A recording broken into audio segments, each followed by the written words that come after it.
Bab 541 Ruang di Kuali Tak Terbatas. Yanran sangat gembira. Hari ini bisa dibilang hari paling bahagia dalam hidupnya. Tak hanya mendapatkan artefak ajaib yang luar biasa, ia juga mendapatkan pacar yang penyayang dan murah hati. Lagi pula, siapa yang rela memberikan harta berharga seperti itu tanpa ragu sedikitpun? Tindakan seperti itu adalah bukti ketulusannya. Di pihak Yesuan, dia mula-mula memandang burung pipit dewa pemakan surga di kejauhan, lalu mengalihkan pandangannya kepada para penonton yang tertegun, yang belum pulih dari kematian lelaki tua beralis putih itu. Setelah sekian lama, akhirnya seseorang berkata dengan suara gemetar sambil menatap genangan cairan yang dulunya adalah lelaki tua beralis putih itu, luar biasa. Lelaki tua beralis putih itu bahkan tidak bisa menangkis satu gerakan pun. Para kultivator di sekitarnya juga merasakan ketakutan yang tak kunjung hilang saat ini, dan mereka bersyukur tidak memprovokasi Yesuan sebelumnya. Kalau tidak, mereka juga kemungkinan besar akan menjadi genangan cairan saat ini. Lagi pula, bahkan lelaki tua beralis putih itu pun tak mampu menghentikan jarum-jarum itu, jadi bagaimana mungkin mereka bisa? Mereka juga terlambat menyadari bahwa Yesuan telah memberikan jarum-jarum itu kepada Yanran, yang membuat mereka iri. Adik kecil ini sungguh murah hati. Dia bahkan tidak berkedip saat memberikan harta yang begitu berharga. Rasanya seperti sudah makan beberapa lemon. Mulutku asam. Alangkah nikmatnya jika aku seorang gadis. Aku akan merayu adik laki-laki itu untuk mendapatkan beberapa harta karun. Setelah mendengar ini, semua orang langsung memandang pembicara itu dengan jijik. Namun, mereka juga sangat terkejut. Yesuan benar-benar memberikan jarum suntik itu.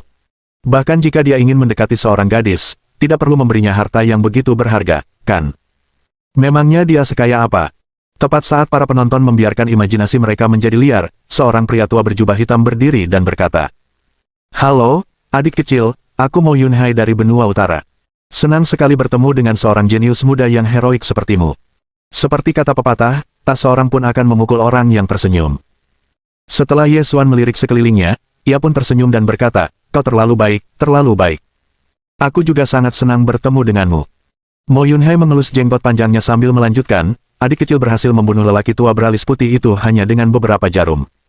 Kau sungguh kuat. Aku tak bisa tidak mengagumi kekuatanmu. Haha, kau benar-benar terlalu mengagumiku. Dengan kekuatanku yang minim, bagaimana mungkin aku berani mempermalukan diri sendiri di depanmu?" Yesuan menjawab dengan malu-malu, membuatnya tampak seolah-olah dia orang yang mudah didekati, yang membuat orang-orang yang melihatnya diam-diam mengacungkan jempol padanya. Pada saat ini, bahkan Yanran merasa bahwa Yesuan sangat rendah hati. Kekuatannya memang terlihat, tetapi dia tidak sombong. Kepribadian seperti ini sungguh langka.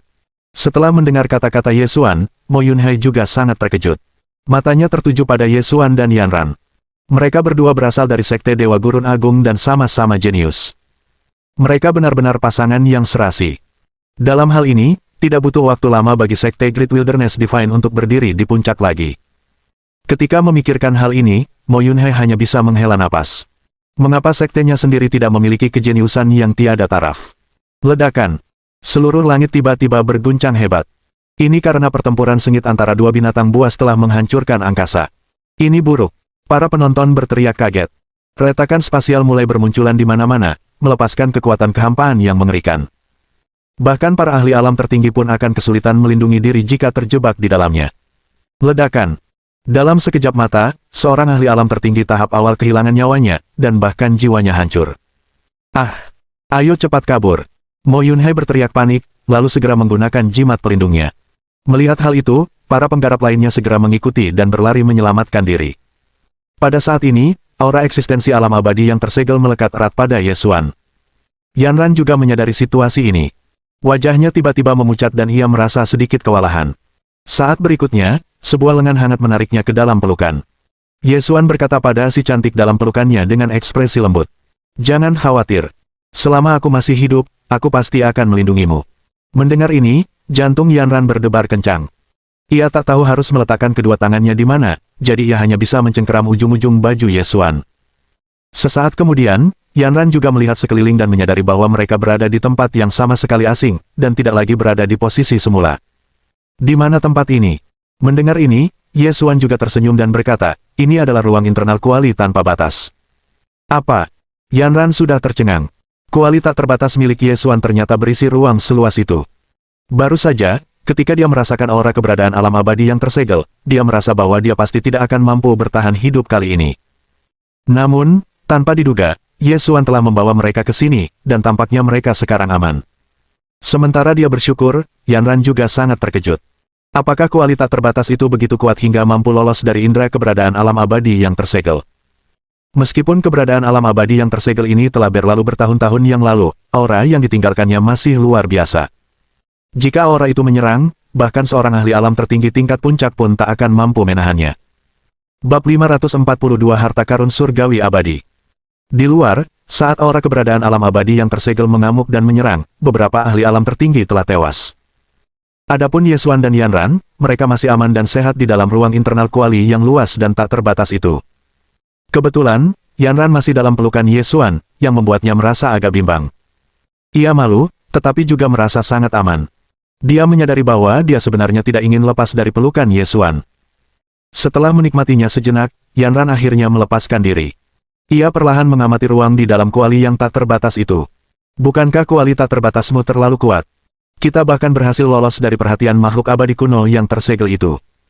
Yan Ran merasa sedikit iri. Kuali raksasanya tampak pucat jika dibandingkan. Ia benar-benar ingin membuangnya seperti pedang yang pernah dipinjamkannya kepada Ye Xuan sebelumnya. Ia melirik Ye Xuan di belakangnya dan tak kuasa menahan diri untuk berpikir, aku tak bisa terus begini. Aku tak bisa membandingkan diriku dengannya, kalau tidak, semua yang kumiliki akan terasa tak berharga dan tak berguna. Petik 1. Dia telah mengeluarkan begitu banyak artefak sihir yang kuat, namun tampaknya dia belum kehabisan semuanya. Petik 1. Satu-satunya hal yang menghiburnya adalah kenyataan bahwa dia sudah menjadi pacarnya secara nominal. Dia pasti akan menjaganya, kan? Memikirkan hal ini, Yan Ran menjadi gembira lagi. Tidak peduli apapun, selama tidak terjadi apa-apa, lelaki ini akan tetap menjadi miliknya. Di dunia ini di mana kekuatan dihormati, siapa yang tidak mengagumi para kultivator kuat? Begitu pula dengan Yan Ran. Semakin kuat pacarnya, semakin aman dan bangga perasaannya. Setelah beberapa waktu, keributan di dunia luar pun mereda, dan aura keberadaan alam abadi yang tersegel pun ikut menghilang. Merasa bahaya di luar telah hilang, Ye Xuan mengelus kepala Yan Ran. Baiklah, di luar aman. Ayo pergi. Yan Ran mengangguk patuh. Kemudian, Ye Xuan memindahkan mereka keluar, dengan Yan Ran masih dalam pelukannya. Tak jauh dari sana, keempat binatang buas yang kuat juga terluka oleh aura keberadaan alam abadi yang tersegel. Mereka saat ini melayang di udara untuk memulihkan diri. Semakin banyak orang perlahan kembali setelah menyadari bahwa tempat itu aman kembali. Sebagian besar ahli alam tertinggi dari 8 benua akhirnya berkumpul di sini. Setelah melihat ini, Ye Xuan juga sangat terkejut. Lagi pula, dia benar-benar tidak menyangka 7 benua lainnya memiliki begitu banyak ahli alam tertinggi. Kini, ia akhirnya mengerti mengapa benua timur disebut sebagai tempat paling terpencil. Alasannya, jumlah ahli alam tertinggi di sana sangat sedikit. Saat itu, suasana hening, sesuatu yang jarang terjadi. Hampir semua mata tertuju pada peti mati di punggung kura-kura hitam. Peti mati itu menjadi bagian besar penyebab keributan besar yang baru saja terjadi. Harta karun surgawi yang abadi. Setelah merasakan aroma spiritual yang dipancarkannya, banyak orang berseru kaget.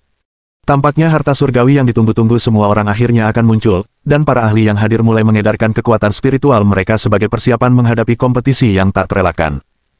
Betapapun berbahayanya, mereka harus berusaha merebut harta surgawi abadi ini. Harta itu tidak hanya akan memperpanjang umur mereka secara signifikan, tetapi juga akan meningkatkan kekuatan mereka secara signifikan, dan bahkan mungkin menembus ke alam minor berikutnya. Hehe, aku sudah menunggu kemunculan harta surgawi abadi ini. Pada saat itu, terdengar suara yang sangat keras. Kemudian, seorang pria gemuk dengan palu rantai di tangannya bergegas menghampiri. Pria gemuk itu tampak memancarkan aura pembunuh. Ia juga sangat kuat, dan auranya membuat banyak orang merinding. Ya ampun, bukankah itu pemimpin pembunuh kota pembantaian?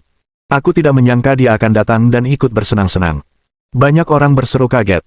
Bahkan Ye Xuan pun memperhatikan pria itu saat ini, dan ia dapat dengan jelas merasakan niat membunuh yang membumbung tinggi dari tubuhnya. Jelaslah bahwa orang ini adalah seseorang yang terbiasa membunuh. Ledakan. Terdengar ledakan keras. Pixiu, yang sedang memulihkan diri, menghantamkan cakarnya ke tanah, menakuti para kultivator yang menatapnya dengan mata rakus. Pada saat itu, semua orang terkejut. Sudah berapa lama? Apakah sudah pulih?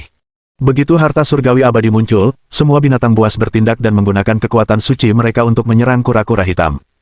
Pertempuran besar akan segera terjadi. Melihat hal ini, burung pipit dewa pemakan surga mulai terbang mengitari langit. Ia mengeluarkan teriakan Phoenix dan mulai menyerap energi spiritual di sekitarnya dengan panik. Kemudian, ia melancarkan serangan ganas pada kura-kura hitam.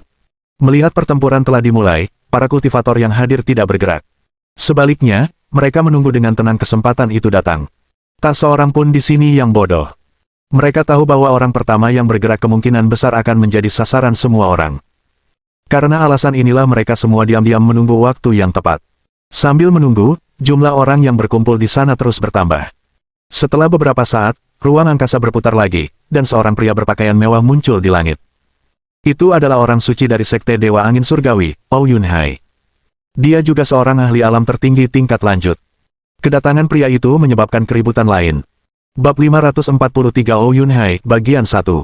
Yesuan juga menghela napas saat melihat pria itu mengenakan pakaian mewah. Jelaslah bahwa pria ini sangat berkuasa. Sebenarnya Oh Yunhai, kenapa dia ada di sini? Yanran berkata dengan suara lembut, tatapannya rumit.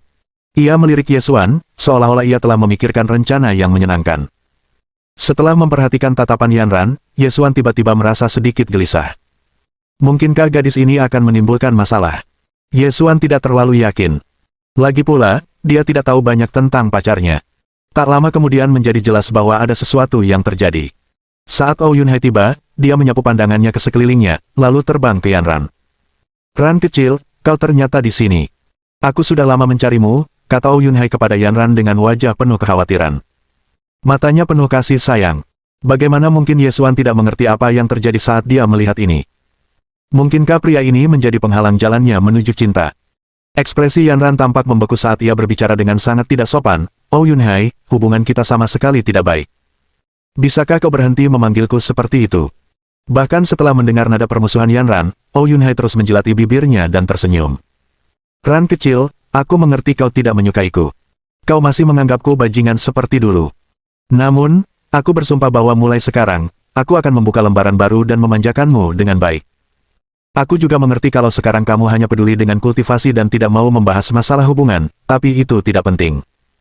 Berapapun lamanya, aku akan selalu menunggumu, oke? Persetan. Setelah mendengar ini, Yesuan merinding di sekujur tubuhnya. Orang ini sungguh luar biasa. Benar-benar orang yang sederhana. Namun, sejujurnya, Oh Yunhai tampak cukup rapi, dan ia juga tampak seorang jenius yang cakap, jadi mengapa Yanran begitu membencinya? Berdasarkan pengakuannya sendiri, dia bukanlah orang baik sebelumnya, tetapi sampai sejauh mana? Yanran berkata dengan dingin, Oh Yunhai, bisakah kau berhenti menggangguku? Jangan memaksaku. Apapun yang kau lakukan tidak ada hubungannya denganku, jadi jangan berpura-pura di depanku. Aku tidak tertarik. Meskipun Oh Yunhai merasa tidak enak, ia tidak mengatakan apa-apa. Lagi pula, ia sudah terlalu sering mendengar kata-kata seperti itu. Setelah menyesuaikan keadaan pikirannya, Oh Yunhai menahan amarahnya dan menghibur dirinya. Dia harus bertahan. Selama dia melakukan itu, Yanran akhirnya akan mengalah dan memberinya kesempatan. Dia adalah santo dari Sekte Dewa Angin Surgawi, dan banyak sekali gadis yang mengejarnya. Karena itu, dia sangat yakin bahwa dia akan mampu mengejar Yanran pada akhirnya. Tiba-tiba, Oh Yunhai memperhatikan Yesuan yang berdiri di samping Yanran. Mengapa mereka terlihat begitu akrab? Wajah Oh Yunhai berubah dingin saat dia bertanya dengan nada dingin, bolehkah aku bertanya siapa adik laki-laki ini? Oh, kau bertanya padaku. Yesuan tersenyum lalu berkata, aku Yesuan dari Sekte Dewa Gurun Besar. Aku juga orang bodoh sepertimu. Saya hampir salah bicara. Senang bertemu Anda, Tuan Muda Oh. Mendengar ini, Oh Yunhai tertegun sejenak. Ia mencoba mencari-cari ingatan orang ini dalam ingatannya, tetapi sekeras apapun ia berusaha, ia tidak dapat mengenalinya. Namun, saat dia mendengar bahwa Yesuan juga berasal dari Sekte Great Wilderness Divine, kegugupannya agak mereda. Alasan mengapa mereka berdua begitu dekat mungkin karena mereka berasal dari sekte yang sama. Dia mungkin salah paham tadi. Haha, kamu ternyata teman dari Sekte Great Wilderness Divine. Senang bertemu denganmu. Sebelum Oh Yunhai sempat melanjutkan, Yanran tiba-tiba berkata, ini Yesuan. Dia pacarku. Pada saat ini, seluruh tempat menjadi sunyi. Wajah Oh Yunhai sekali lagi tertutup es. Apakah ini benar? Hati Oh Yunhai bagaikan badai yang bergolak. Ia begitu marah hingga seluruh tubuhnya gemetar. Dia benar-benar tak percaya. Yanran selalu fokus pada kultivasi, jadi bagaimana mungkin dia bisa punya pacar tanpa sepengetahuannya? Lagi pula, bagaimana mungkin orang tak dikenal ini menjadi pacar Yanran? Saat itu, Oh Yunhai sedang berusaha menenangkan diri. Ia yakin Yanran sengaja mengatakan itu agar ia pergi. Itu pastinya. Lagi pula, bagaimana mungkin orang berbakat seperti Yanran tertarik pada orang biasa? Apa? Kamu tidak percaya padaku? Kalau begitu, dengan berat hati aku akan mengulanginya lagi. Pria ini, Yesuan, adalah pacarku. Apa kau mengerti sekarang? Yanran berbalik menatap Yesuan dengan jenaka. Kemudian, ia bersembunyi di pelukan Yesuan dan bahkan sengaja mengusap-usap kepalanya ke dada Yesuan. Baru kemudian ia menatap Oh Yunhai dan berkata, Oh Yunhai, ingatkan kau apa yang kukatakan dulu. Kita berdua takkan pernah bersama. Mulai sekarang, jangan datang dan ganggu aku. Aku tidak mau pacarku cemburu. Mendengar ini, bagaimana mungkin Yesuan tidak mengerti apa yang sedang direncanakan Yanran. Gadis ini punya rencana jahat, dan pastinya berniat untuk mengadu domba dia dengan Oh Yunhai. Itulah kebenarannya. Wajah Oh Yunhai berubah dari putih menjadi hijau, lalu hitam. Ia tak sabar untuk membunuh Yesuan. Bab 544 Oh Yunhai, bagian 2. Oh Yunhai sudah memikirkan 10.000 pertanyaan, mengapa, di hatinya. Bagaimana mungkin dia kalah dari Yesuan? Mengapa Yanran memilih Yesuan, meskipun faktanya dia sendiri telah mengejarnya begitu lama namun tidak berhasil? Dia menjadi marah karena hal ini, dan rasa sayangnya pada Yanran segera berubah menjadi kebencian. Persetan dengan ini. Jadi seperti ini. Petik 1. Selama ini, itu cuma khayalanku sendiri. Pada akhirnya, semuanya nggak akan pernah berhasil. Baiklah kalau begitu. Terserah kau saja. Pada saat ini, Oh Yunhai tampak kehilangan dirinya. Ia mengangkat kepalanya dan berteriak. Melihat ini, bahkan Yesuan merasa agak kasihan padanya. Dia jelas tidak menerima penolakan ini dengan baik. Yah, pria itu hanya bisa menyalahkan nasib buruk Yanran yang bertemu dengannya selama periode ini. Lagi pula, hubungan tidak bisa dipaksakan. Meskipun dia sedikit bersimpati pada Oh Yunhai, tidak mungkin dia menyerahkan Yanran. Dia masih penasaran mengapa seorang jenius tak tertandingi seperti Oh Yunhai dibenci oleh Yanran, dan jika dia sudah lama menahan rasa sayangnya, bagaimana dia bisa memenangkan hatinya dengan begitu cepat. Meski begitu, Yesuan sangat percaya diri dengan penampilannya. Terlebih lagi, ia baik hati dan murah hati. Mungkin inilah yang membuatnya sangat menarik bagi para wanita, atau setidaknya begitulah yang ia pikirkan. Namun, alasan sebenarnya bukanlah seperti yang dibayangkannya. Yanran benar-benar pemula dalam hal hubungan. Alasan terbesarnya untuk setuju adalah karena setiap kali matanya bertemu dengan Yesuan, jantungnya akan berdetak lebih cepat. Karena itulah ia berpikir Yesuan telah berhasil memasuki hatinya. Tidak ada alasan rumit lainnya. Ayo pergi dulu, kata Yesuan dengan ekspresi tenang, lalu dia meraih tangan Yanran dan pergi. Dia tidak ingin tinggal lama, kalau tidak Oh Yunhai akan tiba-tiba kehilangan kendali dan menyerangnya. Meskipun Yesuan tidak takut pada Oh Yunhai, dia tidak ingin terlibat dalam pertarungan yang tidak berarti saat harta surgawi abadi berada begitu dekat. Yanran sangat bingung saat ini, menatap Yesuan dan bertanya, apa kau tidak takut pada Oh Yunhai? Apa kau tidak takut dia akan datang dan menyusahkanmu? Mendengar ini, Yesuan menggaruk wajahnya dan berkata, kamu tahu dia akan datang dan mencari masalah denganku, jadi mengapa kamu mengkhianatiku? Mendengar kata-kata itu, Yanran tersenyum dan berkata dengan manis, sebagai pacarku, bukankah ini tanggung jawabmu? Apa kau takut? Yesuan tidak tahu harus berkata apa. Siapa sebenarnya yang mengajari gadis kecil ini logika yang menyimpang seperti ini? Bagaimana dia bisa memperlakukan pacarnya seperti ini? Namun, jika dipikir-pikir dari sudut pandang lain, tindakan Yanran sebenarnya tidak buruk. Setidaknya Oh Yunhai tidak akan terjerat dengannya di masa depan. Namun, dia agak terkejut tadi. Yanran, yang tampak seperti Dewi Sedingin Es, ternyata juga bisa menunjukkan perilaku seperti ini. Mungkin itu sesuatu yang akan dia lakukan sendiri. Berdasarkan situasi ini, keduanya sebenarnya cukup cocok. Yesuan, aku sangat percaya padamu, oke. Kau pasti bisa mengalahkan Oh Yunhai dan memberinya pelajaran. Dengan begitu, kau bahkan bisa memenangkan hatiku. Yanran mengepalkan tangan kecilnya dan menatap Yesuan dengan ekspresi tulus. Sepertinya kau sangat menghargaiku, kata Yesuan sambil tersenyum, tetapi dia sudah mulai membuat rencana dalam hatinya. Kedatangan Oh Yunhai yang tiba-tiba telah memberinya kesempatan bagus untuk membuat kemajuan dalam hubungannya dengan Yanran. Jika dia tampil baik kali ini, mungkin hubungan mereka akan berkembang ke tingkat berikutnya. Karena itu, ia harus memanfaatkan kesempatan itu. Asalkan Yanran menjadi pacar resminya, sistem mungkin benar-benar memberinya hadiah berlipat ganda 1 juta kali lipat. Siapa yang tidak tergoda dengan hadiah seperti itu? Yanran menatap Yesuan, lalu Oh Yunhai. Setelah berpikir sejenak, ia berkata, dari segi kultivasi, levelmu tidak lebih tinggi dari Oh Yunhai. Dari segi teknik bertarung, mungkin kalian berdua tidak terlalu jauh berbeda. Namun, dari segi harta karun lainnya, aku yakin kalian pasti bisa memenangkan pertarungan ini. Dia secara pribadi telah menyaksikan gudang harta karun Ye Xuan. Karena Ye Xuan dapat menahan Ou Yunhai dengan pedang tingkat dewa, apa yang perlu dikhawatirkan? Karena alasan inilah dia berani melakukan hal itu sebelumnya. Dia juga bisa memanfaatkan kesempatan ini untuk menguji apakah dia tulus padanya. Jika Ye Xuan memang punya perasaan padanya, dia pasti tidak akan takut pada Ou Yunhai. Kalau begitu, dia pantas menjadi pacarnya. Saat ini, Ye Xuan masih menatap Yan Ran sambil tersenyum. Ia tidak tahu apa yang ada di benaknya. Bab 545 Ou Yunhai, bagian 3. Akan tetapi, keadaan sudah terlanjur berkembang sampai titik ini, jadi dia menyimpulkan bahwa Yan Ran sedang memujinya. Dia akan membuktikan dirinya padanya dan memenangkan hatinya. Hehe, pikiran Ye Xuan melayang bahagia.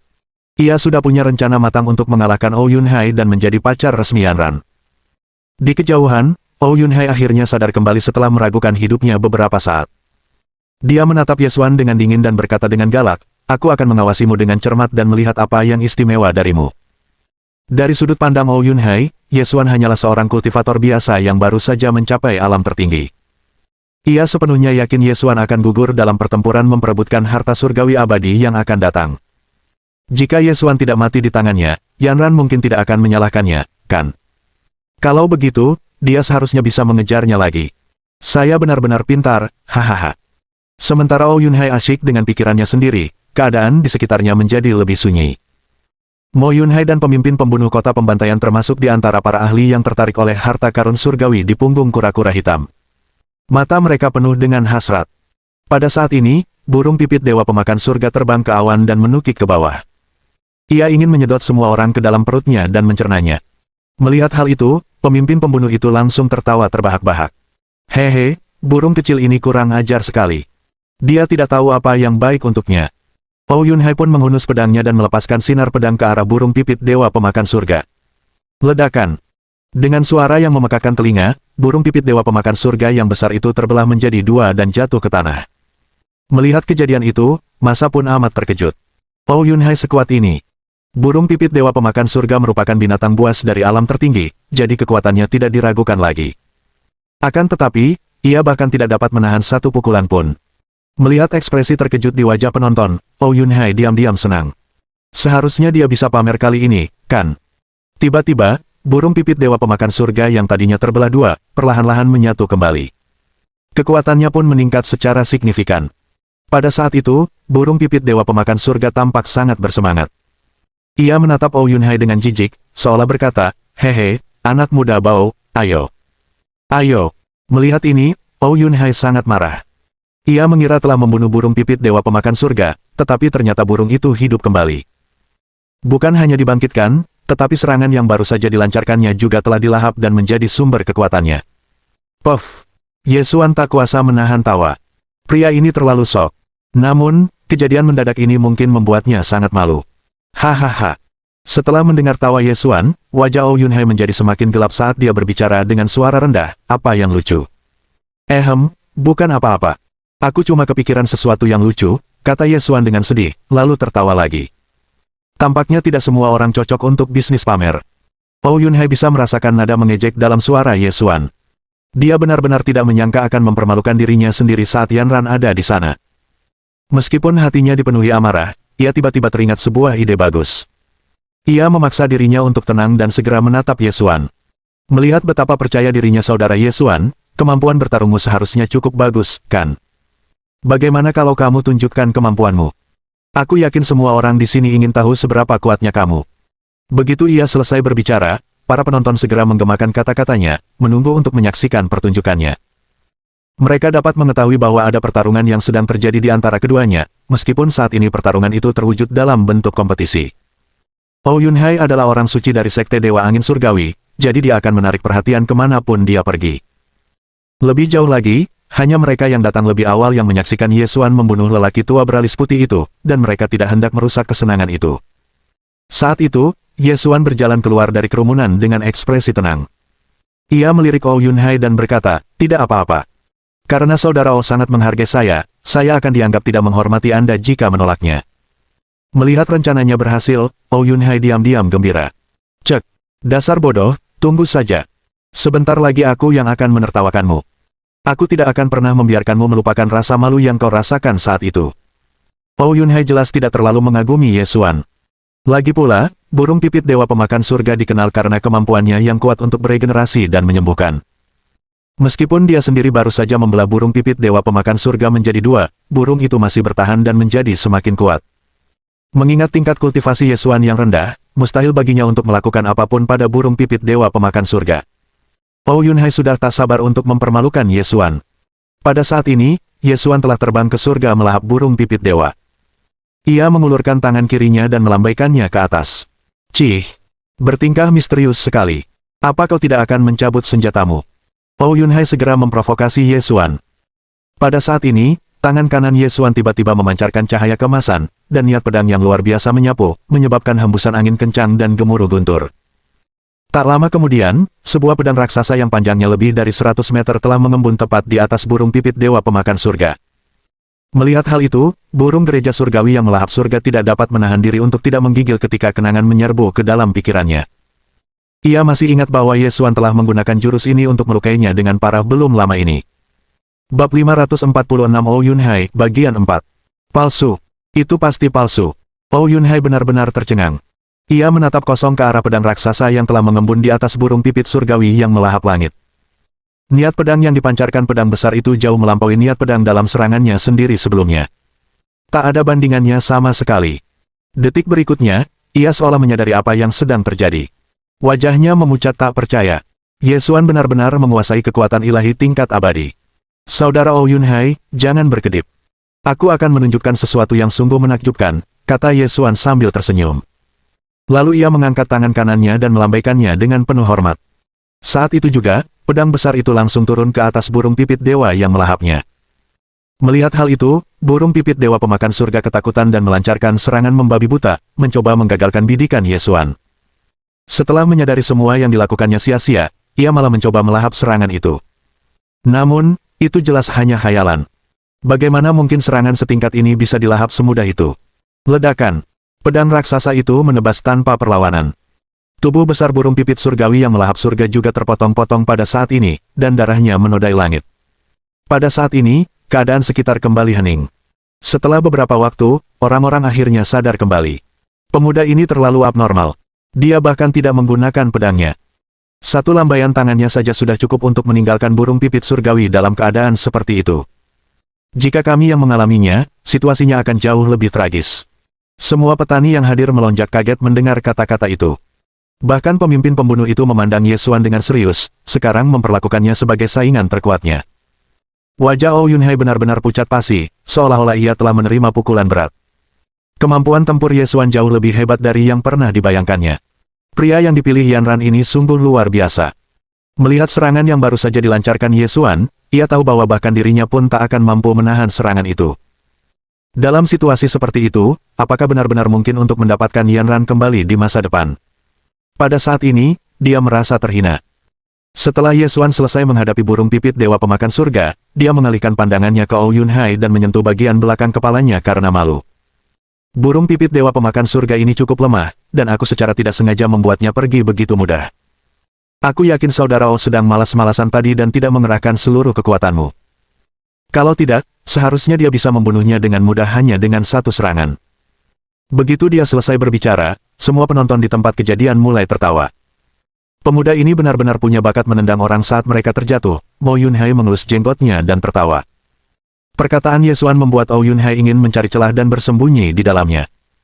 Mereka berdua hanya menggunakan satu gerakan, tetapi hasilnya sangat berbeda. Langsung terlihat siapa yang lebih kuat dan siapa yang lebih lemah. Puff! Setelah mendengar kata-kata Ye Xuan, Oh Yunhai memuntahkan seteguk darah. Dia telah menunggu untuk mengejek Ye Xuan, tetapi malah diejek dengan kejam. Ye Xuan sama sekali tidak peduli. Meskipun ia bisa merasakan tatapan marah Oh Yunhai, ia terus menusuk dan mengusik. Ran kecil, jangan beritahu siapapun tentang apa yang baru saja kau lihat.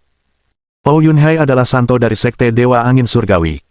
Dia jenius tak tertandingi, dan sekte ini menaruh harapan besar padanya. Jika berita ini menyebar, dunia luar mungkin akan menganggap reputasinya tidak berharga. Kita harus membantunya melindungi martabatnya, dan memberinya jalan keluar.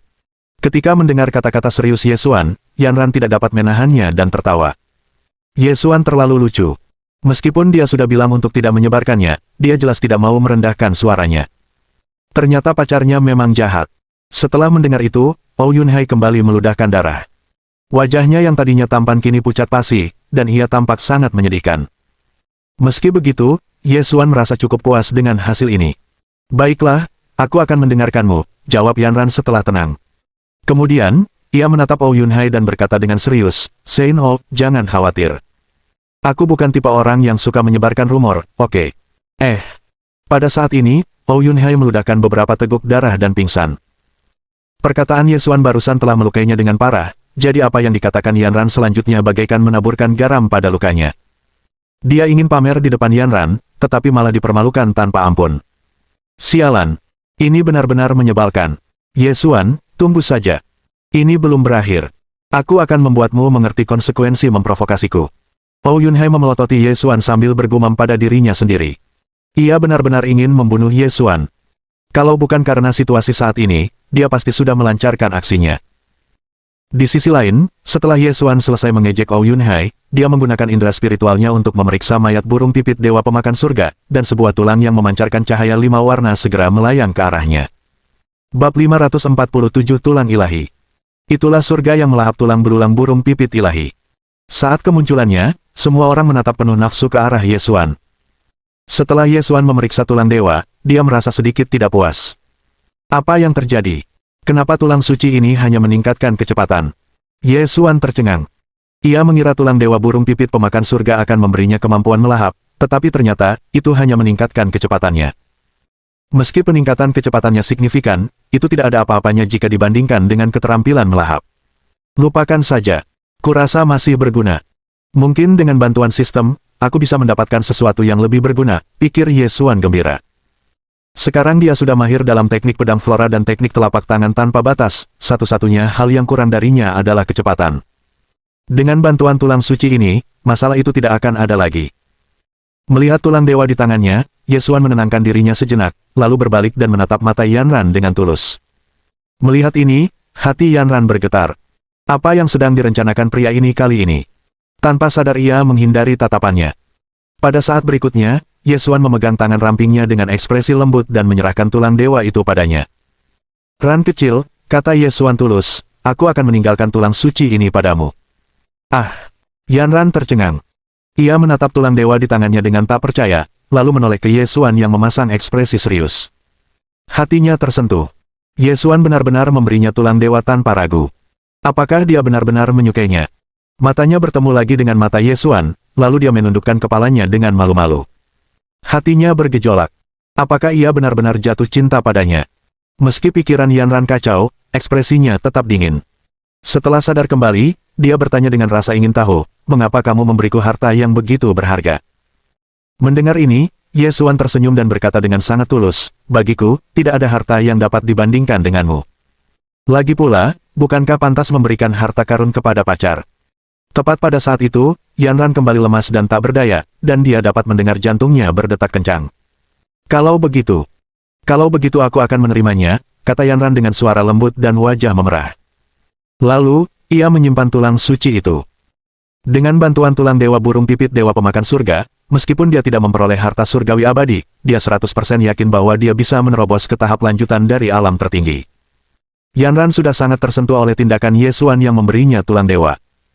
Lagi pula, Ye Xuan juga bisa menjadi lebih kuat jika dia menggunakan tulang suci ini, tetapi dia memilih untuk memberikannya kepadanya. Ketika dia mendengar Ye Xuan berkata bahwa tidak ada harta yang dapat dibandingkan dengannya, es di hati Yanran mencair, dan dia ingin segera melompat ke pelukannya. Pada saat ini, dia benar-benar merasa bahwa dia mungkin orang yang tepat untuknya. Melihat dewinya telah jatuh cinta pada Ye Xuan, Oh Yun Hai berteriak dalam hati. Ia menatap dengan raut wajah tertekan saat wanita yang dicintainya dipeluk orang lain. Setelah beberapa saat, Oh Yun Hai mengumpat sambil menggertakkan giginya. Demi mengejar Yanran, Ye Xuan bahkan rela memberikan tulang dewa yang begitu berharga. Sungguh tak bisa dipercaya. Apakah ini merupakan cerminan perasaannya yang sebenarnya, atau dia sengaja pamer? Astaga, apa dia benar-benar membocorkannya tanpa ragu? Dia memang luar biasa. Mo Yun Hai dan para kultivator lainnya semuanya terkejut. Mereka yang sudah pernah ke sini lebih awal bahkan lebih teringat lagi, karena mereka ingat bahwa Ye Xuan pernah memberi Yanran jarum torrential per blossom belum lama ini. Anak ini sangat murah hati, sampai-sampai terlihat tidak enak dipandang. Para penonton memandang Yanran dengan iri. Lagi pula, tidak mudah untuk bertemu orang yang tepat. Dalam hati Yanran, seolah-olah dia baru saja makan madu, dan hatinya dipenuhi dengan kebahagiaan. Ia bahkan penuh dengan antisipasi akan masa depannya. Ia ingin sekali melompat ke pelukannya, tetapi tahu itu tidak pantas mengingat situasinya. Bagaimanapun, akan ada banyak kesempatan di masa depan, jadi tidak perlu terburu-buru. Pada saat ini, jantung Yesuan juga berdebar kencang setelah mendengar bunyi notifikasi sistem di benaknya. Ding! Karena kamu telah memberikan Yanran tulang dewa burung pipit pemakan surga, kamu telah menerima hadiah kritis 10.000 kali lipat. Selamat! Kamu telah mendapatkan tulang dewa Phoenix Api. Yesuan sangat terkejut, dan tak sabar untuk melihat khasiat tulang dewa milik burung Phoenix Api. Apakah itu juga akan meningkatkan kecepatannya, atau justru sebaliknya? Bagaimanapun, itu berada di level yang jauh berbeda dibandingkan dengan tulang dewa milik burung pipit pemakan surga. Bab 548 Bunga Lili Laba-Laba Merah. Dengan bantuan tulang dewa Phoenix Api, kecepatannya seharusnya tak tertandingi mulai sekarang, bukan? Benar-benar panen yang melimpah.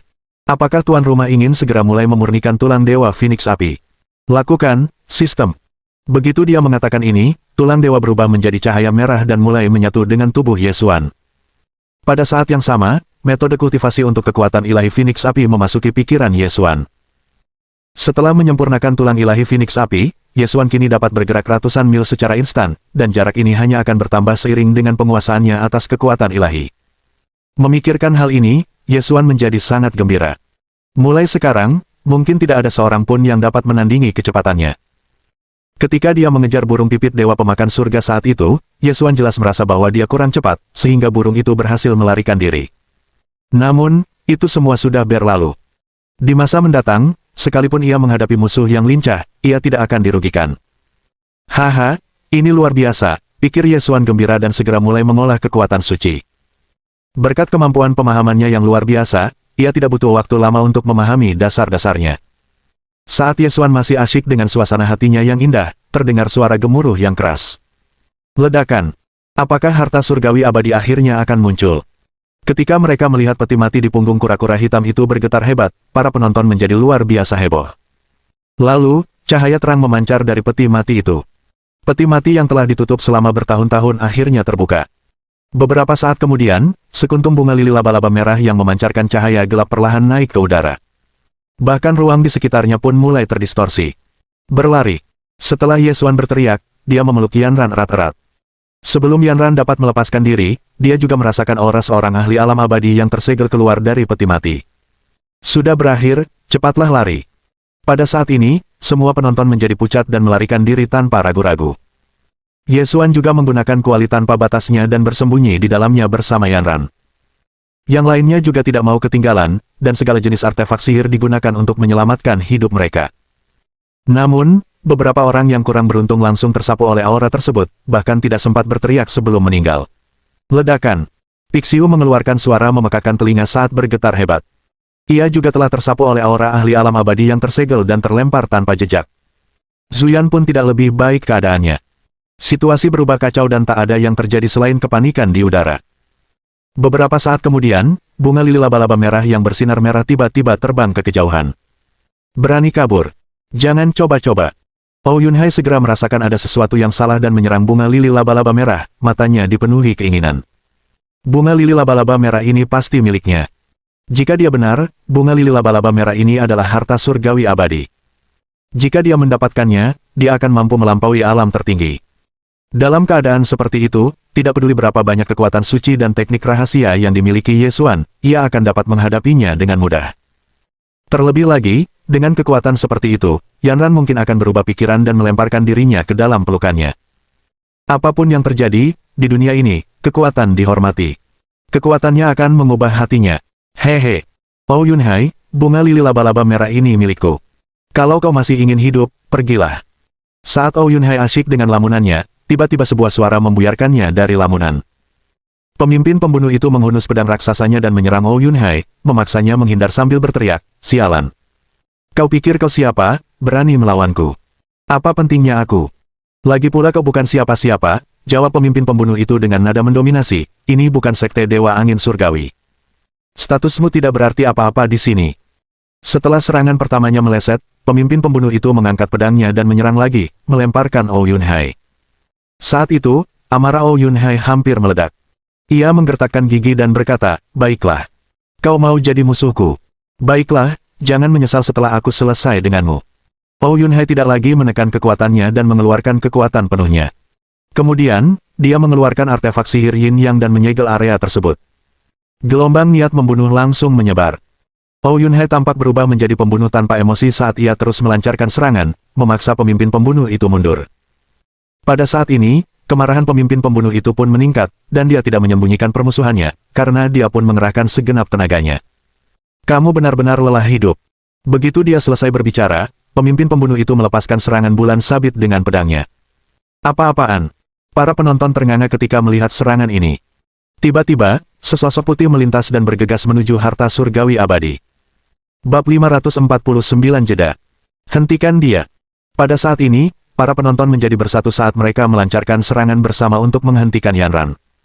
Pada saat ini, ekspresi Yanran sangat dingin. Tanpa sepatah kata pun, ia mengaktifkan teknik Great Desolation untuk melancarkan serangan balik. Siapa yang tidak ingin mendapatkan harta surgawi abadi? Ia tak akan menunjukkan belas kasihan kepada siapapun yang berani menghalanginya. Pada saat ini, domain kehancuran besarnya telah menyelimuti semua orang di sekitarnya, dan tekanan kuat yang dipancarkannya memaksa mereka yang tingkat kultivasinya rendah untuk mundur dan menyerah. Lagi pula, mereka terlalu lemah. Jika mereka ikut bertarung, satu-satunya kemungkinan akhir bagi mereka adalah luka parah atau kematian. Ledakan. Suara benturan keras terdengar satu demi satu. Pertempuran semakin sengit. Yanran memegang kuali raksasa dengan satu tangan, sementara terus-menerus menggunakan teknik Great Desolation dengan tangan lainnya, menekan siapapun yang mendekatinya. Bahkan Yesuan terkejut melihatnya seperti ini. "Haha, seperti yang kuduga dari wanitaku. Dia benar-benar kuat." Adapun pemimpin pembunuh dan Oh Yun-hai, mereka sudah terkunci dalam pertempuran sengit. Tiba-tiba, sebuah telapak tangan besar yang terbentuk dari kekuatan spiritual muncul di langit dan mencoba meraih bunga lili laba-laba merah. "Dasar orang bodoh, kau benar-benar ingin memancing di air yang keruh," kata Mo Yun-hai dengan wajah muram, lalu langsung melancarkan serangan. Ia langsung berubah menjadi seekor burung rok raksasa. Mengepakkan sayapnya, ia melepaskan hujan panah bulu yang lebat ke arah telapak tangan raksasa di langit. Terjadi tabrakan singkat, lalu pohon palem besar itu roboh. Pada saat yang sama, seorang lelaki tua berwajah gelap muncul di hadapan semua orang. Dialah kultivator yang ingin memanfaatkan situasi tersebut. "Aku penasaran siapa dia." "Dia tetua Mo Feilin." Mo Yun-hai mencibir, meremehkan tindakan Mo Feilin. Beberapa saat kemudian, mereka mulai bertarung dengan sengit, memulai pertempuran lainnya. Wilayah yang tadinya damai kini kacau balau. Terkadang, sulit membedakan mana kawan dan mana lawan. Meskipun beberapa orang mungkin bersikap ramah di permukaan, jika sudah menyangkut kepentingan pribadi, mereka tidak akan ragu untuk menghunus pedang. Pada saat ini, menghadapi begitu banyak kultivator, Yanran juga merasa sedikit tegang. Jika situasi ini terus berlanjut, tidak butuh waktu lama baginya untuk dikalahkan. Ketika dia melihat Yesuan masih menonton pertunjukan itu, dia tiba-tiba menjadi marah dan meraung. "Yesuan, apa yang kau lakukan? Cepat bantu aku. Aku sudah membuang begitu banyak tenagaku dalam pertarungan tadi, tapi dia masih menonton acaranya. Kalau begini terus, aku bisa lumpuh." Setelah mendengar panggilan daruratnya, Yesuan tersenyum. Ia akhirnya ingat bahwa pria itu ada di dekatnya. "Haha, aku datang, aku datang." Setelah meregangkan otot-ototnya, Yesuan langsung terbang ke langit untuk membantu Yanran. Namun, pada saat ini, Oh Yun-hai memutuskan untuk mengayunkan pedangnya ke Yesuan, mencoba untuk mengejutkannya dan membunuhnya. Melihat ini, Yesuan kesal. "Apa si bodoh ini menganggapnya mudah dimangsa? Aku tidak punya waktu untuk berurusan denganmu sekarang. Pergilah."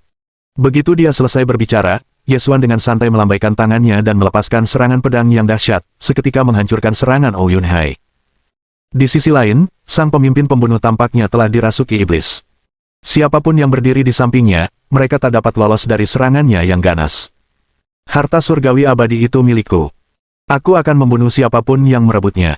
Mendengar ini, Oh Yun-hai tertawa sekali lagi. "Hehe, dasar brengsek. Aku cuma iseng-iseng aja, tapi itu malah bikin kamu sombong, iya. Kau pikir semudah itu mendapatkan harta surgawi abadi? Kau harus mengalahkanku dulu.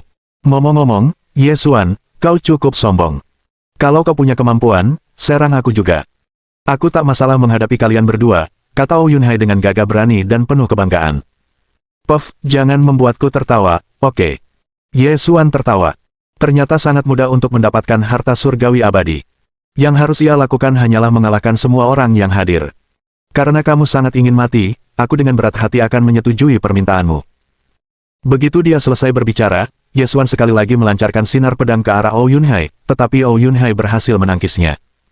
Melihat Ye Xuan telah bergabung dalam pertempuran, pemimpin pembunuh bayaran itu diam-diam berdiri dan menonton. Ia bahkan mulai diam-diam mengamati harta surgawi abadi itu. Pikirannya mudah diketahui, jadi Ye Xuan dan Ou Yunhai, yang masih bertarung dengan sengit, tiba-tiba menyerang pemimpin pembunuh itu dan melukainya. Pada saat ini, hampir semua orang bertarung. Melihat ini, Ye Xuan mengerutkan kening. Jika keadaan ini terus berlanjut, dia tidak akan mampu bertahan lama karena keterbatasan kekuatan spiritualnya sebagai kultivator alam tertinggi tahap awal. Setelah ragu-ragu sejenak, Ye Xuan melirik Yanran yang ada di langit. Dia menghadapi serangan semua orang. Jika dia tidak segera datang membantu, dia mungkin benar-benar dalam masalah. Akibatnya, dia memutuskan untuk tidak meneruskan pertarungan melawan pemimpin pembunuh dan Ou Yunhai, serta mulai mengaktifkan kekuatan Dewa Phoenix Api untuk bergegas menolongnya. Haha, kamu mau lari? Berhenti di situ. Sebelum Ye Xuan bisa pergi, Ou Yunhai melancarkan serangan lain untuk menghentikannya. Pada saat ini, Ye Xuan tidak bisa lagi menahan amarah di hatinya. Kau benar-benar mengira aku orang yang mudah ditipu, iya. Begitu dia selesai berbicara, Ye Xuan mengeluarkan pedang langit awannya tanpa ragu-ragu. Saat pedang langit awan muncul, seolah-olah seseorang telah menekan tombol jeda. Semua orang berhenti bertarung serempak. Mengapa Ye Xuan memiliki pedang tingkat dewa seperti itu? Aura kuat yang dilepaskan oleh pedang langit awan bahkan menekan aura harta surgawi abadi. Melihat ini, wajah Ou Yunhai memucat dan tak berdaya. Ia menatap pedang langit awan di tangan Ye Xuan dengan tak percaya. Bab 550 Pembunuhan Berantai. Ini, kenapa kamu punya pedang itu? Ou Yunhai bertanya dengan suara gemetar. Bukan hanya Ou Yunhai yang tak percaya, semua orang juga. Mereka tak percaya apa yang mereka lihat. Saat pemimpin pembunuh itu melihat pedang itu, matanya dipenuhi dengan keinginan. Hehe, ternyata pedang tingkat dewa. Si kecil ini kaya banget. Aku nggak nyangka dia punya pedang seberharga itu. Seraya bergumam pada dirinya sendiri, pemimpin pembunuh itu diam-diam bergerak ke belakang Ye Xuan. Beberapa saat kemudian, dia melancarkan serangan dahsyat, mencoba merenggut nyawa Ye Xuan saat dia tidak siap. Cepat menghindar. Di langit, Yanran segera memperingatkan Ye Xuan setelah melihat ini. Ia langsung mengamuk, mencoba bergegas ke sisi Ye Xuan untuk membantu. Pada saat itu, terdengar suara ledakan keras.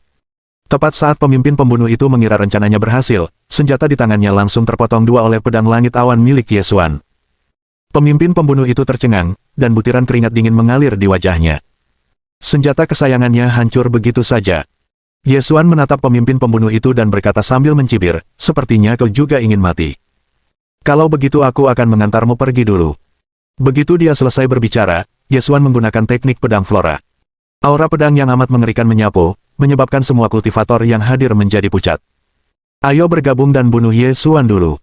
Pada saat kritis ini, Ou Yunhai memutuskan untuk mengarahkan fokus semua orang kepada Ye Xuan. Saat Ye Xuan mengeluarkan pedang awan langit, Ou Yunhai mengerti bahwa tak seorang pun di sini yang mampu mengalahkan Ye Xuan sendirian. Jika mereka ingin mengalahkan Ye Xuan, mereka hanya bisa menggabungkan kekuatan. Kalau tidak, dengan kehadiran Ye Xuan, mereka tidak akan mungkin bersaing memperebutkan harta surgawi abadi. Pada saat itu, semua kultivator diam-diam mengepung Ye Xuan. Ye Xuan masih sangat tenang dan meremehkan saat melihat bahwa dirinya tiba-tiba menjadi pusat perhatian. Haha, begitu. Kalau kau punya kemampuan, serang saja aku. Jumlah tidak penting. Aku akan membunuh kalian semua. Cek, Ye Xuan, memangnya kenapa kalau kau punya senjata sihir sekuat itu? Kau baru saja mencapai alam tertinggi. Selama kami mengeroyokmu, cepat atau lambat kau akan kehabisan kekuatan spiritual, kata Ou Yunhai dengan nada tajam. Kemudian, ia mengaktifkan artefak sihirnya sendiri dan mengisinya dengan kekuatan spiritualnya. Bagus sekali. Hari ini tahun depan akan menjadi hari kematianmu. Aku sudah terpikat dengan pedangmu, sang pemimpin pembunuh menimpali sambil menatap pedang di tangan Ye Xuan. Saat ini, mereka penuh percaya diri. Sehebat apapun Ye Xuan, dia tidak mungkin bisa membunuh semua orang yang hadir. Sudahlah, ayo kita lakukan saja, jawab Ye Xuan dengan gagah berani. Dari awal hingga sekarang, dia tidak menunjukkan tanda-tanda panik. Haha, aku ingin melihat seberapa lama kesombonganmu bertahan, Ou Yunhai meraung dan segera melancarkan serangan. Melihat ini, semua orang juga melancarkan serangan mereka pada saat yang sama, membuat Ye Xuan tidak punya ruang untuk menghindar. Berikan nyawamu padaku. Pada saat ini, serangan bertubi-tubi menghujani Ye Xuan. Pada saat kritis ini, seluruh tubuh Ye Xuan tampak berhenti, dan dia tidak bergerak sama sekali. Melihat hal itu, para penyerang tercengang. Apa yang Ye Xuan lakukan? Mungkinkah dia sudah menerima takdirnya dan berhenti melawan? Mustahil. Pada saat ini, aura pedang yang mengguncang bumi mendatangkan malapetaka, menyebabkan kilat menyambar dan gemuruh guntur. Para penonton ketakutan setengah mati. Mereka menyaksikan dengan linglung saat Ye Xuan mengangkat pedang langit awan. Ketika Ye Xuan membuka matanya, seberkas cahaya tampak melintas di matanya. Ia berkata dengan tenang, kalian semua akan mati. Begitu dia selesai berbicara, dia mengayunkan pedangnya membentuk busur, menewaskan 3 ahli alam tertinggi seketika. Kemudian, satu demi satu jurus, Ye Xuan menggunakan jurus kedua dari teknik pedang Flora. Dengan pedang di tangannya, ia terus membunuh semakin banyak orang. Jurus kedua dari teknik pedang Flora ini meningkatkan kekuatannya puluhan kali lipat. Beruntung bagi mereka, Ye Xuan belum menguasai jurus ketiga, kalau tidak semua musuhnya pasti sudah mati. Ledakan, ledakan, ledakan demi ledakan terdengar satu demi satu. Hanya dalam sekejap, banyak sekali korban di antara musuh-musuhnya. Ye Xuan tampaknya kecanduan membunuh saat ini. Tidak peduli siapapun itu, selama mereka menyerang, dia akan mengayunkan pedangnya dan menghabisi nyawa mereka. Pao Yunhai juga dalam kondisi menyedihkan. Jika dia tidak menggunakan artefak sihirnya, dia pasti sudah mati. Di sisi lain, mata pemimpin pembunuh bayaran itu, yang awalnya dipenuhi keserakahan, kini dipenuhi kepanikan. Ia gemetar ketakutan. Dia telah lama kehilangan keinginan untuk bertarung dan buru-buru mencoba melarikan diri. Namun, sudah terlambat. Ye Xuan sudah membuat target di punggungnya, dan ia hanya bisa membelalakan matanya dengan enggan saat menyaksikan tubuhnya dibelah dua oleh Ye Xuan. Dengan teriakan melengking, tubuh pemimpin pembunuh itu perlahan runtuh, dan bahkan jiwanya hancur oleh pedang. Melihat ini, Pao Yunhai ketakutan setengah mati. Ia menatap Ye Xuan dengan panik. Bab 551 memberikan harta surgawi yang abadi. Dengan bantuan pedang langit awan, Ye Xuan telah menjadi dewa kematian. Tak seorang pun di sini yang bisa menandinginya, bahkan jika mereka bekerja sama. Pada saat ini, Pao Yunhai merasakan ketakutan dari lubuk hatinya. Sejak muda, ia hampir tak pernah kalah dalam pertempuran. Namun, ia akhirnya merasakan kegagalan. Ia bagaikan seekor katak yang duduk di dalam sumur dan menatap langit. Pao Yunhai benar-benar hancur. Rambutnya yang semula hitam dan berkilau tiba-tiba memutih. Saya kalah dalam pertempuran ini. Begitu selesai berbicara, Pao Yunhai merasa tubuhnya melemah dan ia pun jatuh ke tanah. Ia menatap Ye Xuan tanpa daya, semangat juang di hatinya telah lama pudar. Baru sekarang dia akhirnya mengerti mengapa Yanran memilih Ye Xuan. Dalam keputusasaannya, Pao Yunhai akhirnya menundukkan kepalanya. Namun, pada saat berikutnya, Pao Yunhai melesat ke langit dan melarikan diri tanpa ragu-ragu. Melihat hal itu, orang banyak mulai memaki-maki leluhurnya.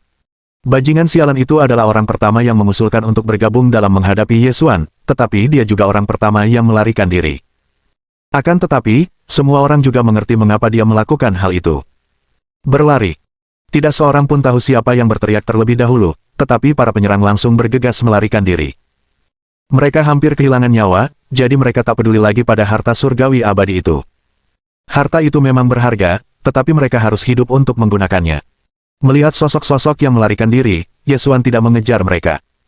Lagi pula, dia bukan pembunuh psikopat.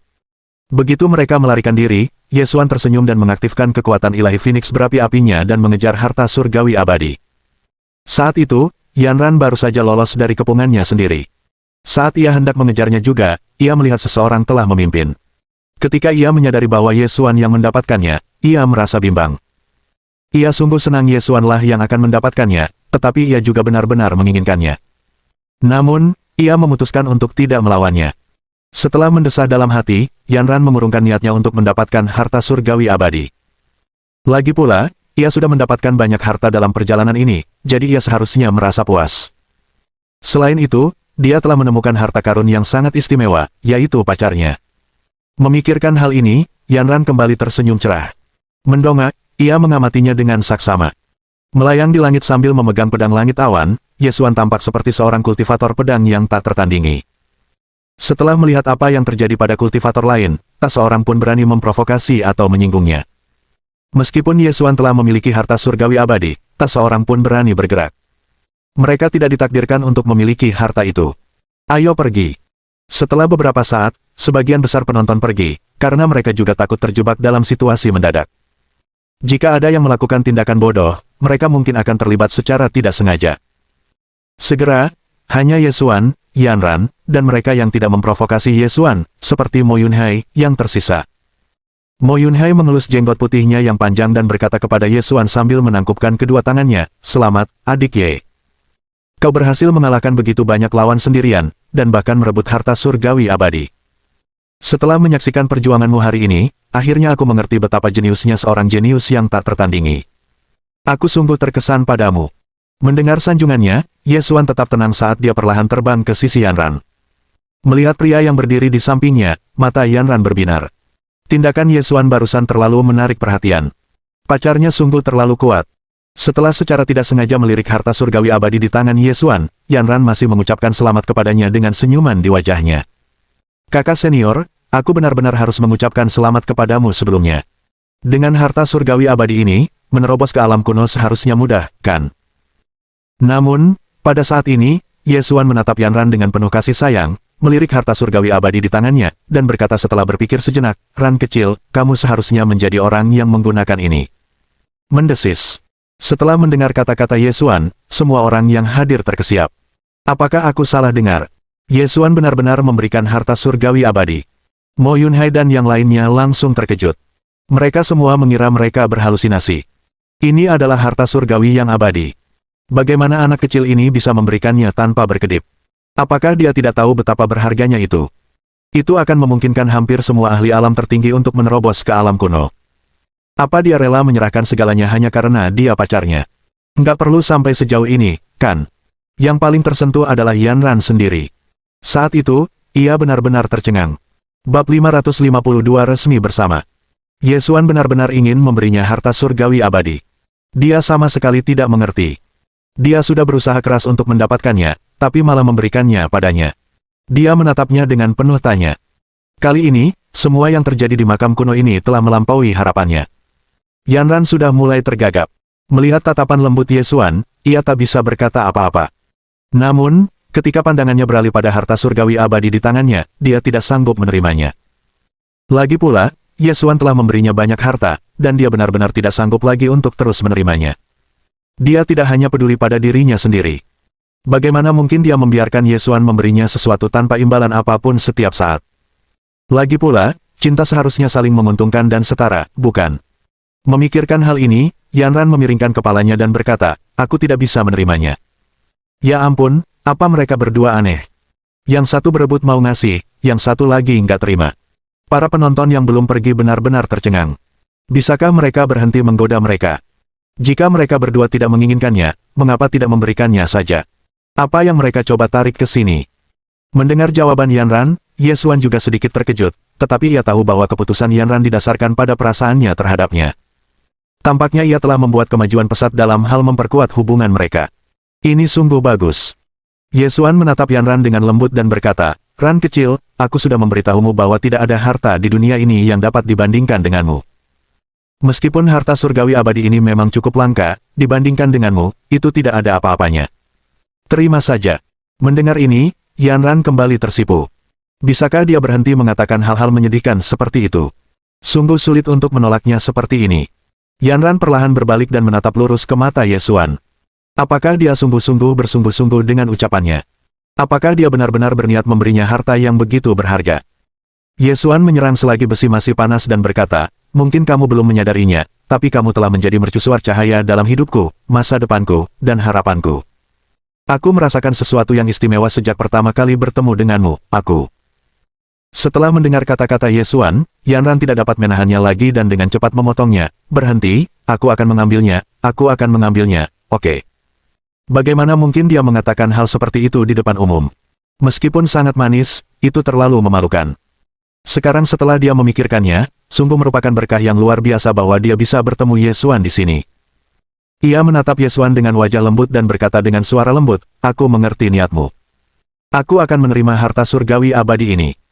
Setelah berkata demikian, Tanran dengan hati-hati menyimpan harta surgawi abadi itu, lalu menundukkan kepalanya dengan wajah merah. Ia tak tahu harus berkata apa lagi saat ini. Pikirannya kacau balau. Melihat Yanran akhirnya setuju menerima hadiahnya, Ye Xuan juga sangat senang. Aku seharusnya bisa memperoleh hadiah yang luar biasa kali ini, kan? Untungnya, pengalamannya merayu perempuan di masa lalu tidak sia-sia. Ia masih punya beberapa keterampilan dan gaya. Beri aku pengganda kritis yang lebih tinggi. Ayo, ayo. Pada saat ini, Yanran tampaknya telah mengambil keputusan dan mengangkat kepalanya untuk menatap Ye Xuan. Pada saat berikutnya, Yanran menutup matanya dan perlahan mencium Ye Xuan tanpa mengucapkan sepatah kata pun. Karena tidak tahu harus berkata apa, lebih baik ia menciumnya saja. Itulah yang dipikirkan Yanran saat itu. Karena dia sudah menganggapnya sebagai pacarnya yang sebenarnya, mengapa tidak memberinya ciuman? Kali ini giliran Ye Xuan yang tertegun. Ia begitu terkejut hingga tak tahu harus bereaksi apa. Berani sekalikah Yanran? Karena itu masalahnya, ia tidak akan menolak. Ia memutuskan untuk menikmatinya sepenuhnya. Setelah beberapa lama, Yanran menutupi wajahnya dengan kedua tangan dan kembali menundukkan kepalanya. Ekspresi malunya membuatnya terlihat sangat imut. Jadi beginilah rasanya mencium seseorang. Rasanya sungguh luar biasa. Lembut, bahkan ada sedikit rasa manis. Ia hampir tak ingin ciuman itu berakhir. Setelah perjalanan ke makam kuno ini selesai, aku harus bertanya kepada beberapa saudari senior yang berpengalaman dan meminta mereka mengajariku tentang hal itu. Petik 1. Setelah memikirkan hal ini, Yanran tersipu dan tersenyum malu, yang membuat jantung Ye Xuan berdetak lebih cepat juga, dan dia menatap Yanran dengan linglung. Aku sangat puas dengan apa yang kau berikan padaku, kata Ye Xuan kepada Yanran dengan ekspresi lembut. Lalu, Yanran tiba-tiba berkata, jika kamu tidak keberatan, izinkan aku menjadi pacar resmimu, oke? Tentu saja aku tidak keberatan. Aku sangat senang mendengarnya. Ye Xuan langsung setuju. Usahanya tidak sia-sia. Bab 553 Set Pasangan. Melihat Ye Xuan dan Yanran begitu mesra, para penonton tercengang. Hal itu membuat mereka merasa tidak nyaman. Mereka benar-benar keterlaluan. Kalau mereka mau menunjukkan rasa sayang satu sama lain, seharusnya mereka memberi kesempatan untuk pergi dulu. Itu terlalu berlebihan. Banyak orang yang wajahnya menjadi gelap karena perilaku mereka, bahkan Mo Yunhai. Karena tidak ada yang terjadi lagi, aku permisi dulu. Kenapa terburu-buru sekali? Lupakan saja, aku ikut saja. Tak lama kemudian, para penonton mulai pergi satu persatu. Tak ada gunanya menyiksa diri menyaksikan kedua sejoli ini. Ding! Selamat ya sudah jadi pacar resmi Yanran. Kamu bisa mulai undiannya sekarang. Haha, aku sudah menunggu ini. Ayo berangkat. Setelah menerima konfirmasi Ye Xuan, pemberitahuan sistem berbunyi lagi saat roda lotre berputar. Ding! Selamat, kamu telah mendapatkan artefak sihir tingkat dewa dari roda lotre. Ini adalah set edisi terbatas, termasuk pakaian pelangi dan gaun pelangi. Apa ini? Ye Xuan tertegun. Ia menatap serius harta karun yang telah ia gambar. Itu sebenarnya adalah pasangan yang ditetapkan. Astaga! Bahkan Ye Xuan, yang telah melihat banyak hal, tidak dapat menahan diri untuk berseru pada saat ini. Sifat defensif dari set pasangan edisi terbatas ini terlalu kuat. Kekuatannya sebanding dengan cangkang kura-kura. Kecuali seseorang menggunakan semacam serangan dengan kekuatan khusus, bahkan ahli alam abadi yang tersegel tidak akan mampu melakukan apapun terhadap seseorang yang mengenakan ini dengan mengandalkan kekuatan murni. Kalau begitu, bukankah dia akan bisa berlaku tirani di hadapan musuh-musuhnya sambil mengenakan pakaian ini? Dengan pedang langit awan dan pakaian pelangi ini, dia bisa menebas siapapun yang tidak disukainya mulai sekarang. Keren sekali. Memberikan harta surgawi yang abadi sungguh bernilai. Terlebih lagi, ini adalah set pasangan. Ketika pasangan mengenakan pakaian yang serasi, efek luar biasa lainnya akan muncul. Saat Ye Xuan tengah asyik dengan kebahagiaannya, notifikasi sistem lain terdengar. Ding! Karena kamu telah memberikan harta surgawi abadi kepada Yanran, kamu telah menerima hadiah kritis 10.000 kali lipat. Kamu telah menerima harta surgawi abadi tingkat tinggi, buah persik abadi kekacauan. Persik abadi yang kacau. Aku dapat jackpot lagi. Ye Xuan begitu bahagia hingga ia tak bisa berkata-kata. Keberuntungan benar-benar datang berbondong-bondong. Sepertinya ia akan segera menembus alam kuno. Ia juga baru saja mencapai alam tertinggi. Jika terus begini, bukankah cepat atau lambat ia akan mencapai alam abadi yang tersegel? Hahaha, tidak lama lagi aku akan menjadi ahli nomor 1 di 8 benua. Kemudian, melihat Yanran berdiri di sampingnya dengan tenang, Ye Xuan menariknya dan menciumnya. Pada saat ini, pikiran Yanran benar-benar kosong. Apa yang sedang terjadi? Melihat wajah Ye Xuan yang tersenyum, Yanran bertanya dengan bingung. Ada apa? Kenapa kamu tiba-tiba begitu bahagia? Bukan apa-apa. Aku hanya bersemangat, jawab Yesuan sambil tersenyum dan acuh tak acuh. Kenapa kamu tiba-tiba begitu bersemangat? Yanran sangat bingung, tetapi beberapa saat kemudian, seluruh tubuh Yesuan memancarkan cahaya 7 warna saat ia berganti pakaian baru. Setelah berganti pakaian ini, Yanran merasa seluruh tubuh Yesuan memancarkan aura abadi. Namun, jika Yesuan tidak sengaja menunjukkan auranya, tidak akan ada yang menyadarinya. Yang terpenting, kemampuan bertahan jubah pelangi ini benar-benar terlalu kuat. Bahkan jika Yanran menyerang dengan sekuat tenaga, dia mungkin tidak akan bisa melukai Yesuan sama sekali. Pakaian ini. Suara Yanran bergetar saat dia berbicara, tidak berani mempercayai apa yang dilihatnya. Yesuan tidak hanya memiliki pedang tingkat dewa, tetapi dia juga memiliki jubah tingkat dewa ini. Apakah dia semacam bendahara yang bergerak? Mengapa dia memiliki begitu banyak harta? Dia merasa pacarnya diselimuti misteri saat ini. Ran kecil, lihatlah. Bagaimana menurutmu tentang pakaianku? Yesuan menepuk kepalanya dan bertanya. Setelah mendengar pertanyaan Yesuan, Yanran akhirnya sadar kembali dan memeriksa pakaian Yesuan. Bagus sekali, kamu terlihat jauh lebih tampan memakainya. Yanran tidak pelit memuji saat dia menatap Yesuan dengan tatapan penuh bintang. Mendengar ini, senyum di wajah Yesuan semakin lebar, dan dia berkata terus terang, aku juga akan memberimu satu set, bagaimana? Yanran tertegun dan lupa menjawab. Mungkinkah Yesuan memiliki jubah tingkat dewa lainnya? Itu tidak mungkin, kan? Artefak tingkat dewa dianggap langka di dunia ini. Bahkan sekte-sekte teratas pun mungkin tidak memilikinya. Mengapa Yesuan memiliki begitu banyak? Kekayaan bersihnya mungkin sebanding dengan beberapa sekte. Tebakannya benar. Yesuan sudah mengeluarkan satu set pakaian lagi dan menyerahkannya kepada Yanran. Yang ini gaun. Cocok dengan yang aku pakai. Pakai saja dan biarkan aku melihatnya. Melihat gaun itu, Yanran tidak mempercayai matanya. Gaun itu bersinar dengan cahaya 7 warna, dan kainnya bagaikan sutra terlembut di dunia. Dari gayanya, terlihat bahwa gaun itu benar-benar serasi dengan gaun yang dikenakan Yesuan. Pikiran Yanran sedang kacau.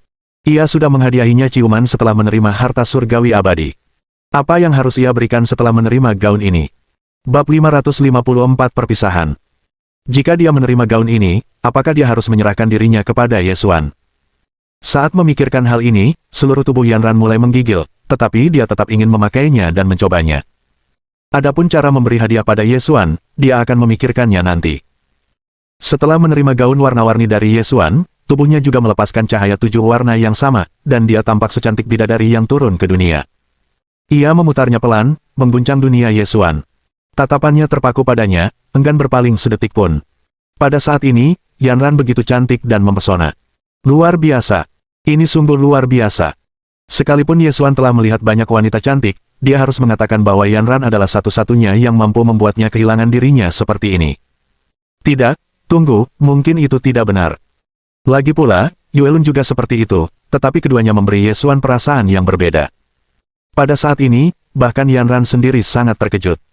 Lagi pula, setelah mengenakan gaun ini, dia telah menyadari bahwa kekuatan tempurnya telah berlipat ganda. Bahkan jika dia dikepung oleh begitu banyak kultivator seperti Yesuan barusan, dia yakin dia bisa menang dengan mudah. Bagaimana ini masih bisa dianggap gaun? Sifat defensifnya membuatnya seperti benteng yang bergerak. Yang terpenting, setelah mengenakan gaun ini, dia sudah bisa merasakan di mana Yesuan berada, dan bahkan bisa berkomunikasi dengannya sambil menggunakannya sebagai media. Segera setelah itu, Yanran merenungkan efek gaun ini dan wajahnya memerah. Mengapa gaun ini punya fungsi yang aneh, tanyanya pada dirinya sendiri dengan muram. Dia menatap Yesuan dengan heran dan berpikir, aku akan memikirkannya lain hari. Petik 1. Memikirkan hal ini, Yanran menggelengkan kepalanya untuk menjernihkan pikirannya. Lalu ia menatap Yesuan dan bertanya, indahkah? Yesuan sangat terpesona oleh Yanran saat ini dan baru membalas setelah beberapa lama. Cantik, tentu saja, Ran kecilku cantik. Kau membuat bunga-bunga malu. Kau luar biasa cantiknya. Mendengar ini, wajah Yanran memerah, dan hatinya berbunga-bunga gembira. Setelah beberapa saat, ia pun tenang dan menjawab, bagus. Kalau menurutmu begitu, ya bagus. Yanran tidak peduli apakah orang lain menganggapnya cantik atau tidak. Selama dia cantik di mata Yesuan, itu sudah cukup. Lagi pula, gaun ini dikenakan untuknya. Yesuan menatap Yanran cukup lama sebelum akhirnya mengalihkan pandangan dan memeriksa keadaan sekelilingnya. Kenapa tidak ada satupun penonton di sini? Sungguh sangat disayangkan. Dia ingin memamerkan pasangannya. Lupakan. Petik 1. Saat ini, Yesuan telah mendapatkan harta surgawi abadi, jadi ia tidak terganggu oleh harta karun lain di makam kuno. Meskipun begitu, akan lebih baik jika ia membawa beberapa harta karun untuk murid-muridnya. Perjalanan Yesuan ke makam kuno dapat dikatakan membuahkan hasil, dan kekayaan serta sumber dayanya berlipat ganda sekali lagi. Ini mungkin puncak awan langit terkaya yang pernah ada, jadi Yesuan sangat gembira. Di ruang penyimpanannya, sudah ada harta karun yang tak terhitung jumlahnya menumpuk di dalamnya. Dia tidak hanya memiliki bibit buah awan air, tetapi dia juga memiliki harta karun tertinggi seperti buah persik abadi kekacauan dan kuali tanpa batas. Dia memperoleh semua benda itu di makam kuno ini. Setelah kembali ke puncak awan langit kali ini, dia mungkin harus menjalani kultivasi terpencil untuk sementara waktu. Kekuatan tempurnya pasti akan meningkat drastis setelah itu. Ketika dia berhasil menerobos ke wilayah kuno, dia akan dapat melakukan apapun yang dia inginkan di benua timur. Namun, karena benua lain masih berada di bawah pengaruh kekuatan duniawi, Yesuan tidak akan dapat menyeberang untuk sementara waktu. Mungkin ketika dia menjadi ahli alam abadi yang tersegel, dia akan mampu bepergian ke benua lain dengan bantuan harta karun tingkat dewa lainnya. Memikirkan hal ini, Yesuan mengerutkan kening. Berapa lama dia harus menunggu sebelum dia bisa bertemu Yanran lagi? Jika ia cukup beruntung, alam rahasia seperti makam kuno ini akan muncul kembali, dan ia mungkin bisa bertemu Yanran lagi. Jika tidak, ia harus menunggu sampai mencapai alam abadi yang tersegel. Pikiran Yanran sebenarnya sama dengan pikiran Yesuan. Ia tak sanggup berpisah begitu saja. Lagi pula, pertemuan mereka berikutnya mungkin masih lama. Ledakan. Saat keduanya merasa enggan berpisah, ruang di sekeliling mereka mulai berguncang hebat, dan gunung-gunung serta sungai-sungai runtuh. Oh tidak, makam kuno ini sudah runtuh, kata Yesuan dengan tergesa-gesa setelah menyadari hal ini. Sudah waktunya berpisah. Setelah dunia makam kuno runtuh, mereka semua akan diangkut kembali ke benua masing-masing. Pada saat ini, mata Yanran penuh dengan emosi saat dia menatap Yesuan dengan enggan. Berapa lama lagi kita harus menunggu sebelum kita bertemu lagi setelah ini? Yesuan menenangkan dirinya dan menepuk kepala Yanran dengan tatapan lembut. Jangan khawatir, aku yakin kita akan bertemu lagi dalam waktu dekat. Mendengar ini, Yanran tersenyum. Ia percaya 100% pada Yesuan. Yesuan, tidak peduli berapa lama pun, aku akan menunggu kedatanganmu di benua surga. Meskipun mereka baru mengenal satu sama lain dalam waktu singkat, Yesuan telah menempati posisi yang sangat penting di hatinya. Meskipun mungkin butuh waktu lama sebelum mereka bertemu lagi, hal ini sudah ia perhitungkan sejak pertama kali mereka bertemu. Pada saat ini, mereka berpelukan erat. Kemudian, bermandikan cahaya yang menyilaukan, mereka dipisahkan dan dikirim kembali ke benua masing-masing. Bab 555 Pertempuran Besar, Bagian 1. Sebelum mereka berpisah, Yanran dengan nakal menggigit tangan Yesuan, mengingatkannya untuk selalu mengingatnya. Pada saat ini, karena ranah spasial makam kuno telah runtuh, semua pembudidaya secara paksa diteleportasi ke dunia luar. Hal yang sama terjadi pada Zhuge Yuiwei, tetapi dia bingung. Dia sedang memegang pedang kekaisaran di tangannya, yang membuat para petani di dekatnya sangat menginginkannya. Dia telah menghabiskan banyak usaha dan hampir kehilangan nyawanya untuk mendapatkan pedang kekaisaran ini. Pedang itu mengandung niat membunuh yang sangat kuat, dan siapapun yang kurang tekad akan langsung berubah menjadi mesin pembunuh tanpa pikiran jika mereka memegang pedang itu. Untungnya, tekad Zhuge Yuiwei sangat kuat, yang memungkinkannya berhasil menaklukkan pedang kekaisaran. Meskipun niat membunuh pedang kekaisaran ini sangat kuat, itu juga merupakan keuntungan. Dengan menggunakannya, ia dapat dengan mudah mengalahkan musuh yang tingkat kultivasinya lebih tinggi darinya. Saat mereka melihat pedang di tangan Zhuge Yuiwei, mata para penonton dipenuhi dengan keinginan. Itu pedang kekaisaran. Gadis kecil ini sungguh beruntung. Dia benar-benar mendapatkan pedang kekaisaran di makam kuno. Seorang lelaki tua dengan kepala penuh rambut putih telah menyukai pedang Zhuge Yuiwei. Dia berkata dengan gembira, gadis kecil, niat membunuh pedang ini terlalu kuat untuk kau tangani, jadi sebaiknya kau bantu dirimu sendiri dengan menyerahkannya kepadaku. Tanpa menunggu jawaban Zhuge Yuiwei, orang tua itu segera mulai menyerang. Enyah. Teriakan nyaring terdengar, dan Yuelun, yang juga diteleportasi keluar dari makam kuno, dengan mudah mengusir lelaki tua itu. Guru. Setelah melihat Yuelun, Li Hanyi segera berlari menyambutnya. Zhuge Yuiwei pun merasa lega. Ia sedang bertarung dengan seseorang di makam kuno ketika tiba-tiba ia diteleportasi keluar dari makam kuno tersebut. Seperti kata pepatah, seseorang tidak boleh memamerkan kekayaannya. Zhuge Yuiwei juga sangat jelas tentang hal ini. Akan tetapi, karena kejadian yang tiba-tiba itu, dia muncul di dunia luar sebelum dia sempat menyimpan pedangnya. Kalau bukan karena kemunculan Yuelun, dia pasti dalam bahaya. Zhuge Yuiwei melangkah maju untuk mengucapkan terima kasih dengan hormat, dan Yuelun mengangguk. Kemudian, ia menatap dingin ke arah lelaki tua itu dan memarahinya. Mungkinkah kalian dari Sekte Dewa Abadi benar-benar berpikir bahwa Sekte Dewa Gurun besar kita begitu mudah diganggu? Orang tua itu hanyalah seorang kultivator alam surga dan dia merupakan tetua dari Sekte Dewa Abadi. Melihat wajah Yuelun yang marah, wajah lelaki tua itu langsung memucat. Rencana awalnya adalah merebut pedang dari Zhuge Yuiwei dan kemudian melarikan diri. Lagi pula, hanya sedikit orang yang tahu siapa dia di tempat ini. Namun, siapakah yang mengira bahwa dia akan bertemu dengan salah satu ahli dari Sekte Great Wilderness Divine secepat itu? Dia benar-benar tidak tahu apa yang harus dilakukan dalam situasi ini. Sebelum dia pergi, ketua sekte telah memperingatkannya untuk tidak memprovokasi orang-orang dari Sekte Great Wilderness Divine kecuali ada keadaan khusus. Bagaimana orang yang menjadi sasarannya bisa menjadi pengikut Sekte Great Wilderness Divine? Apakah peruntungannya benar-benar seburuk itu? Dia tidak bergegas datang setelah makam kuno itu muncul, jadi dia tidak tahu Zhuge Yuiwei berasal dari sekte mana. Kalau tidak, dia tidak akan bertindak sekarang. Setelah berusaha sekuat tenaga menenangkan dirinya, lelaki tua itu menemukan jalan keluar. Beberapa saat kemudian, dia dengan panik berlari ke arah kerumunan, berharap dapat melarikan diri di bawah perlindungan kerumunan. Namun, yang mengejutkannya, Yuelun tampaknya telah membaca pikirannya dan menunggunya, menghalangi rute pelariannya. Hehe, kamu masih ingin melarikan diri dalam situasi ini? Yuelun berkata dengan dingin. Niat membunuhnya sudah tersulut.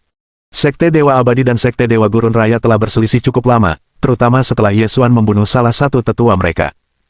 Permusuhan antara kedua sekte tersebut semakin intensif sejak saat itu. Karena keadaan sudah sampai pada titik ini, apalagi yang bisa dikatakan? Tak perlu bersikap baik kepada musuh. Kalau tidak, kita hanya akan berakhir merugikan diri sendiri. Memikirkan hal ini, Yuelun tanpa ragu menggunakan jurus pamungkasnya. Dengan satu jurus, ia membunuh lelaki tua itu. Huang Daning dan kelompoknya yang diutus kebetulan melihat pemandangan ini. Cepat dan berhenti. Huang Daning menegurnya dengan marah, dan langsung menyerang Yuelun. Namun, apakah Yuelun takut padanya? Dia berbalik dengan tenang dan menamparkan Huang Daning hingga terpental hanya dengan satu tamparan. Melihat hal ini, para kultivator lainnya bergegas membantu Huang Daning menstabilkan tubuhnya sambil melotot tajam ke arah Yuelun. Taois Yuelun, apa maksudmu? Dia benar-benar tidak dapat memahami mengapa Yuelun tega membunuh seorang anggota Sekte Dewa Abadi di muka umum. Yuelun menjawab dengan tenang, orang tua itu pantas mati. Dia mencoba merebut harta karun milik seorang murid Sekte Dewa Gurun Agung di depan umum. Karena aku kebetulan melihatnya, aku memberikan hukuman yang setimpal. Kamu harus jelas tentang cara Sekte Dewa Gurun Agung kami bekerja. Jika ada yang menyinggung kami pasti akan membalasnya. Kalau kau keberatan, datanglah padaku. Aku akan menghadapi kalian semua.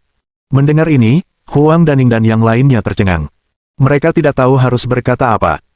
Yuelun selama ini dikenal dengan kepribadiannya yang lembut, namun kini dia bersikap begitu sombong. Melihat rangkaian kejadian tersebut, tampaknya orang-orang dari Sekte Great Wilderness Divine ini sangat protektif terhadap junior mereka. Lagi pula, Zhuge Yuiwei adalah murid Yesuan. Bagaimana mungkin Yuelun hanya duduk diam dan tidak melakukan apa-apa? Hehe, kamu cukup sombong. Suara lain terdengar dari balik kerumunan, seorang lelaki tua berjubah abu-abu muncul dan menatap Yuelun dengan ekspresi menghina. Bab 556 Pertempuran Besar, Bagian 2. Mo Xuanguan. Orang ini adalah adik laki-laki dari tetua Taiyin, dan juga seorang ahli yang hampir mencapai alam tertinggi. Ketika mereka melihat Mo Xuanguan muncul, Huang Daning dan yang lainnya sangat gembira. Kalian dari Sekte Great Wilderness Divine benar-benar arogan. Kalian membunuh anggota sekte kami secara terang-terangan. Kalian jelas-jelas mengabaikan kami, kan? Mo Xuanguan melotot ke arah Yuelun dan memarahi dengan marah. Namun, Yuelun hanya tersenyum acuh tak acuh dan menjawab dengan tidak sopan, terus kenapa? Setelah mendengar ini, semua orang terdiam. Astaga! Apakah Sekte Dewa Abadi dan Sekte Dewa Gurun Besar akan bubar total? Pada saat ini, banyak penonton yang merasa gembira. Tak seorang pun menyangka Yuelun yang selama ini bersikap lembut dan anggun, ternyata memiliki sikap mendominasi seperti itu. Memang benar seperti yang dia katakan. Lalu kenapa?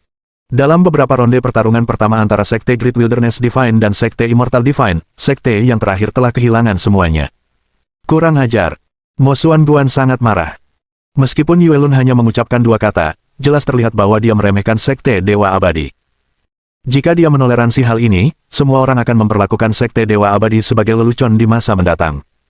Beberapa saat kemudian, ia melancarkan serangannya. Aura seorang ahli alam penguasa mistik tingkat puncak terpancar, memancarkan aura penindasan yang kuat. Namun, Yuelun tetap tenang dan tak tergoyahkan. Ia mundur beberapa langkah dan menghindari serangan itu. Pada saat ini, para penonton akhirnya menyadari bahwa Yuelun juga hampir mencapai alam tertinggi. Ya Tuhan, guru juga akan mencapai alam tertinggi. Li Hanyi berseru kaget. Pertarungan sudah di depan mata antara dua petarung yang seimbang ini. Mo Xuanguan bahkan lebih terkejut sekarang. Ia mengerti bahwa jika situasi ini terus berlanjut, ia sendirilah yang akan menderita pada akhirnya. Yuelun, katanya dengan kejam, Sekte Dewa Liar Agungmu benar-benar ingin sepenuhnya melepaskan semua kepura-puraan keramahan dengan Sekte Dewa Abadiku kali ini, ya. Sebelum Yuelun sempat menjawab, suara tawa terdengar. Hehehe. Beberapa saat kemudian, seorang Taois berjubah hitam menyerbu dan membuat Mo Xuanguan terpental ratusan langkah mundur hanya dengan satu serangan. Gao Sunlah yang datang. Paman Gao ada di sini. Para murid Sekte Dewa Gurun Agung terkejut. Ketua Gao Sun, yang selama ini selalu menyendiri, benar-benar datang untuk membantu. Hehe, kenapa aku merasa Paman Guru Gao lebih enak dipandang? Feng Xiyun tersenyum dan bergumam pada dirinya sendiri. Bahkan Suge Yuiwe pun tersenyum saat ini. Pamannya ini biasanya cukup licik dan licik di sekte. Namun, saat dia berada di dunia luar, dia akan melindungi pengikut sekte tersebut setiap saat. Rasanya seperti Paman Gao punya dua kepribadian. Terkadang, sangat sulit membedakan apakah dia baik atau jahat. Tepat pada saat ini, Gao Sun berkata dengan sangat heroik, Sekte Dewa Gurun Besar tidak akan pernah mundur. Mo Xuanguan, karena kamu begitu sombong, ayo kita bertarung dengan baik. Begitu dia selesai berbicara, dia mengangkat pedangnya dan melepaskan beberapa sinar pedang ke arah Mo Xuanguan. Kekuatan tempur Gao Sun lebih tinggi dari Yuelun, dan ia memiliki lebih banyak kekuatan suci yang dapat digunakannya. Melihat aksi Gao Sun, Yuelun mundur untuk menonton pertunjukan. Pada saat ini, tekanan pada Mo Xuanguan meningkat, dan dia tidak memiliki kesempatan untuk melawan. Dia tak punya pilihan selain berbalik dan berkata kepada Huang Daning dan yang lainnya dengan marah, kenapa kalian masih berdiri di sana seperti orang bodoh? Cepat datang dan bantu. Setelah mendengar ini, Huang Daning dan yang lainnya akhirnya sadar kembali dan segera mengumpulkan kekuatan untuk membantu Mo Xuanguan. Namun, Yuelun tidak tinggal diam. Ia memancarkan aura sedingin es dan berdiri di depan Huang Daning dan yang lainnya sambil berkata dengan angkuh, kalau kalian punya kemampuan, coba maju selangkah lagi. Pada saat ini, puluhan kultivator dari Sekte Dewa Abadi tidak berani bergerak. Mereka hanya berdiri di sana dengan bodoh. Haha, bagus sekali, Suster Junior Yuelun. Ketika suara ini muncul, Li Dahai dan beberapa orang lainnya, yang baru saja diteleportasi keluar dari makam kuno, muncul dan terbang ke Yuelun. Saat ini, sebagian besar pemimpin Sekte Dewa Gurun Agung telah tiba. Hanya Yesuan dan satu orang lainnya yang tidak hadir.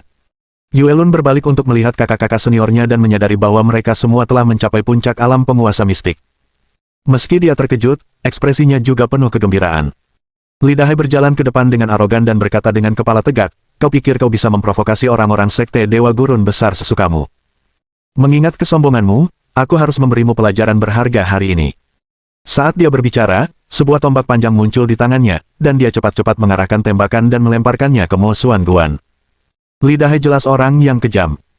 Ia sama sekali tidak peduli dengan alasannya, dan melancarkan serangan tanpa ragu-ragu sebagai bentuk solidaritas kepada Gao Sun dan Yuelun.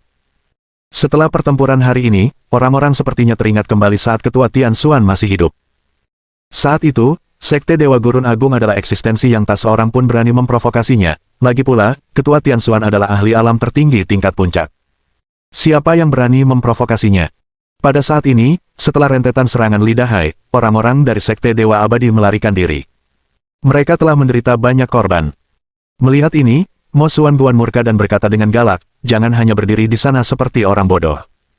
Seranglah dengan sekuat tenaga. Jangan menunjukkan belas kasihan. Atas perintahnya, semua orang dari Sekte Dewa Abadi mengambil tindakan dan bergabung dalam pertempuran yang kacau. Hua Rufeng menimpali dengan agresif saat ini, hehe, ayo. Ayo kita beri pelajaran pada bajingan-bajingan ini hari ini. Bab 557 Pertempuran Besar, Bagian 3. Permusuhan antara kedua sekte tak lagi dapat didamaikan. Hampir semua murid sudah mulai berkelahi.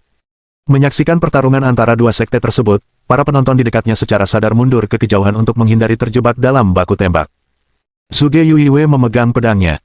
Ia berbalik dan menatap Feng Xiyun, lalu berkata, Xiyun, hati-hati. Jangan terlalu jauh dariku. Feng Xiyun langsung setuju dan mengikuti Suge Yuiwe saat mereka menyerbu kerumunan. Hasil dari pertempuran ini adalah masalah martabat dan kedudukan kedua sekte, jadi sudah pasti tidak akan ada yang mau mengaku kalah. Dendam sudah ada di antara mereka, dan pertikaian terus-menerus antara kedua sekte telah pecah di makam kuno. Upaya merebut pedang Zhuge Yuiwei adalah hal yang paling menyakitkan. Benih kebencian antara kedua belah pihak tidak dapat lagi dibendung.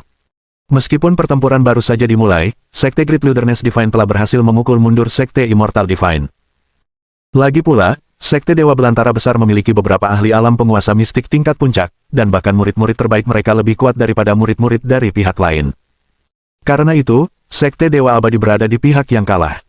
Melihat ini, Mo Xuanguan tak lagi melihat harapan. Ia tak pernah menyangka sektenya akan kalah telak seperti ini. Namun, tepat pada saat ini, seorang lelaki tua berjubah hitam muncul di udara, melemparkan Gao Sun hanya dengan satu pukulan. Melihat ini, rahang semua orang ternganga. Melihat lebih dekat, lelaki tua berjubah hitam itu mengeluarkan kabut hitam tebal, yang tampak sangat mengerikan.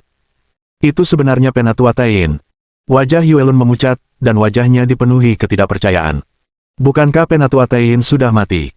Bukankah dia sudah dibunuh oleh Ye Xuan saat itu? Bukan hanya itu saja, dia jelas telah berhasil mencapai tahap awal alam tertinggi. Astaga, ini sungguhan, iya. Bukankah seharusnya dia sudah mati? Kenapa dia masih hidup dan sehat? Suara Yuelun bergetar saat dia berbicara dengan tidak percaya. Saat itu, Gao Sun sedang dalam kondisi yang menyedihkan. Setelah menerima serangan mendadak dari tetua Taiyin, ia memuntahkan beberapa suap darah segar. Kebanggaan yang ia miliki sebelumnya telah lama lenyap tanpa jejak. Pada saat ini, semua pemimpin Sekte Great Wilderness Divine menjadi pucat. Jika Penatua Taiyin belum mencapai alam tertinggi, mereka masih memiliki kemampuan untuk melawannya. Namun, keadaan telah berubah drastis sekarang. Penatua Taiyin telah menerobos ke alam tertinggi, dan mereka tidak memiliki kekuatan untuk melawan. Hehe, selamat atas keberhasilanmu mencapai alam tertinggi, kakak senior. Mo Xuanguan menatap tetua Taiyin dengan wajah penuh kegembiraan. Awalnya, ia mengira Sekte Dewa Abadi akan kalah kali ini dan kehilangan martabat mereka. Untungnya, surga telah menjawab doanya. Kakak seniornya masih hidup. Pada saat ini, Penatua Taiyin menatap banyak orang di sektenya dengan ekspresi yang sangat dingin. Di bawah pengaruh kekuatan aneh ini, ia hanya dapat mempertahankan sebagian kecil kesadarannya. Kelompok tak berguna. Mundur dan awasi baik-baik, kata Penatua Taiyin dingin. Kemudian, dia terbang keluar dari kelompok itu dan menatap kekuatan Sekte Great Wilderness Divine dengan niat membunuh. Gao Sun akhirnya bisa bernapas lega saat itu. Yuelun bertanya dengan sangat cemas, kakak senior, bagaimana perasaanmu? Gao Sun menggelengkan kepala dan menarik napas dalam-dalam sebelum berkata, bukan masalah besar. Namun, kekuatan tempur tetua Taiyin telah meningkat pesat. Jika situasi ini terus berlanjut, kita pasti akan kalah. Sebentar lagi, aku akan lihat apakah aku bisa menahannya. Sementara aku melakukannya, kalian bawa para murid dan tinggalkan tempat ini. Tidak, bagaimana mungkin kita melakukan itu? Itu sama saja dengan meninggalkanmu di sini untuk mati. Para petinggi Sekte Dewa Gurun Agung menolak usulan Gao Sun tanpa ragu. Lagi pula, mereka bukanlah orang-orang yang akan dengan mudah meninggalkan rekan mereka. Pada saat ini, para murid Sekte Dewa Gurun Agung begitu tersentuh hingga mereka tak bisa berkata-kata. Ternyata Paman Gao Sun, yang selama ini mereka benci, juga bisa begitu heroik dan saleh. Gao Sun masih berkata dengan tegas dan pasti, lakukan apa yang aku katakan. Menggunakan hidupku untuk menyelamatkan kalian semua adalah kesepakatan yang berharga. Murid-murid ini adalah masa depan Sekte Dewa Gurun Agung kita. Selama mereka masih hidup, mereka pasti bisa membalaskan dendamku di masa depan. Jangan buang waktu lagi, cepat pergi. Setelah mendengar ini, para murid tidak tahu harus berkata apa. Selama ini, ternyata Gao Sun sangat mementingkan mereka. Aku akan tinggal di sini dan membantumu, kata Yuelun dengan ekspresi berat. Dengan kerjasama kita berdua, setidaknya kita bisa menahannya sedikit lebih lama. Ini akan meningkatkan peluang kita untuk bertahan hidup. Tidak perlu. Kalian sebaiknya segera pergi. Jangan halangi aku, jawab Gao Sun tegas dan penuh tekad. Ia mulai mengedarkan teknik rahasia terlarangnya. Yuelun merasakan apa yang sedang dilakukannya saat ini, tetapi dia tidak mengatakan apa-apa. Lagi pula, dia sangat yakin bahwa begitu dia memutuskan hal ini, tidak seorang pun akan dapat mengubah pikirannya. Menggunakan teknik rahasia terlarang ini berakibat fatal. Dia bahkan mungkin tidak akan bisa menembusnya lagi. Namun, di bawah pengaruh teknik rahasia ini, kekuatannya juga dapat ditingkatkan ke alam tertinggi. Meskipun demikian, mengalahkan Penatua Taiyin saja tidak akan cukup, hanya menahannya. Beberapa saat kemudian, tatapan Penatua Taiyin beralih ke Zhuge Yuiwei saat ia bertanya dengan ekspresi yang sangat dingin, kalau tidak salah, kau murid pertama Ye Xuan, kan? Mata Penatua Taiyin dipenuhi aura brutal saat dia menatap Zhuge Yuiwei. Ketika dia melihat murid Ye Xuan, Penatua Taiyin sekali lagi teringat apa yang telah dilakukan Ye Xuan kepadanya, dan niat membunuhnya meroket. Di bawah pengaruh kekuatan aneh itu, kesadaran Penatua Taiyin mulai kabur, dan berangsur-angsur digantikan oleh niat membunuh. Merasakan hal ini, tubuh Zhuge Yuiwei gemetar tak terkendali, wajahnya pucat dan lemah. Namun, dia tetap tidak menyerah. Bagaimanapun, dia adalah murid Ye Xuan. Benar, aku murid pertama Ye Xuan. Bab 558 Krisis, Bagian 1. Semua orang yang hadir mengerti betapa dalamnya permusuhan antara Ye Xuan dan Penatua Taiyin. Ketika mereka mendengar kata-kata Penatua Taiyin, jelaslah bahwa ia akan menargetkan Zhuge Yuiwei. Zhuge Yuiwei sangat menyadari hal ini, tetapi dia tidak mundur, karena Ye Xuan telah memerintahkannya untuk tidak pernah menundukkan kepalanya kepada musuh. Feng Xiyun juga berdiri dan berteriak keras, "Hei! Jangan lupakan aku. Aku juga dari puncak langit awan. Aku juga murid Ye Xuan." Melihat kekompakan ini, para penonton mengukir nama puncak langit awan di dalam hati mereka. Saat ini, meski mereka menghadapi musuh yang dapat dengan mudah membunuh mereka dalam hitungan detik, kedua gadis itu tetap memilih menghadapinya dengan berani. Mereka sungguh mengagumkan, gumam Mu Beichen pada dirinya sendiri tak jauh dari situ. Jika ia berada di posisi Zhuge Yuiwei, ia tidak akan melakukan hal seperti itu. Sebaliknya, ia akan memilih untuk mengabaikan martabatnya demi menyelamatkan nyawanya sendiri terlebih dahulu. Mungkin di hati Zhuge Yuiwei, reputasi gurunya bahkan lebih penting daripada nyawanya sendiri. Hehe. Penatua Taiyin tertawa dingin, lalu berkata dengan lantang, "Bagus sekali. Melihat kalian berdua begitu ingin bertemu Raja Neraka, aku akan mengantar kalian pergi." Sebelumnya, Ye Xuan mempermalukanku beberapa kali, tapi dia tidak ada di sini hari ini. Biarkan aku berlatih dulu denganmu, baru kemudian menghadapinya. Begitu selesai berbicara, Penatua Taiyin langsung melancarkan serangan. Sinar pedang yang agung menyapu ke arah Zhuge Yuiwei dan Feng Xiyun. Melihat hal ini, Zhuge Yuiwei dan Feng Xiyun tidak berusaha melarikan diri. Mereka berpegangan tangan dan hanya menyaksikan serangan itu mendekat. Lagi pula, Penatua Taiyin adalah ahli alam tertinggi. Segala upaya untuk melarikan diri akan sia-sia. Pada saat kritis ini, Gao Sun melepaskan serangan pedang berkekuatan penuh, yang nyaris menghantam sinar pedang Tetua Taiyin. Yue Lun tidak tinggal diam. Dalam sekejap, ia bergegas dan menarik kedua murid Ye Xuan. "Cepat pergi!" Gao Sun berteriak sambil mengaktifkan sepenuhnya teknik rahasia terlarang tanpa ragu-ragu. Setelah menggunakan teknik rahasia terlarang ini, Gao Sun mungkin tidak akan pernah bisa maju dalam kultivasinya lagi.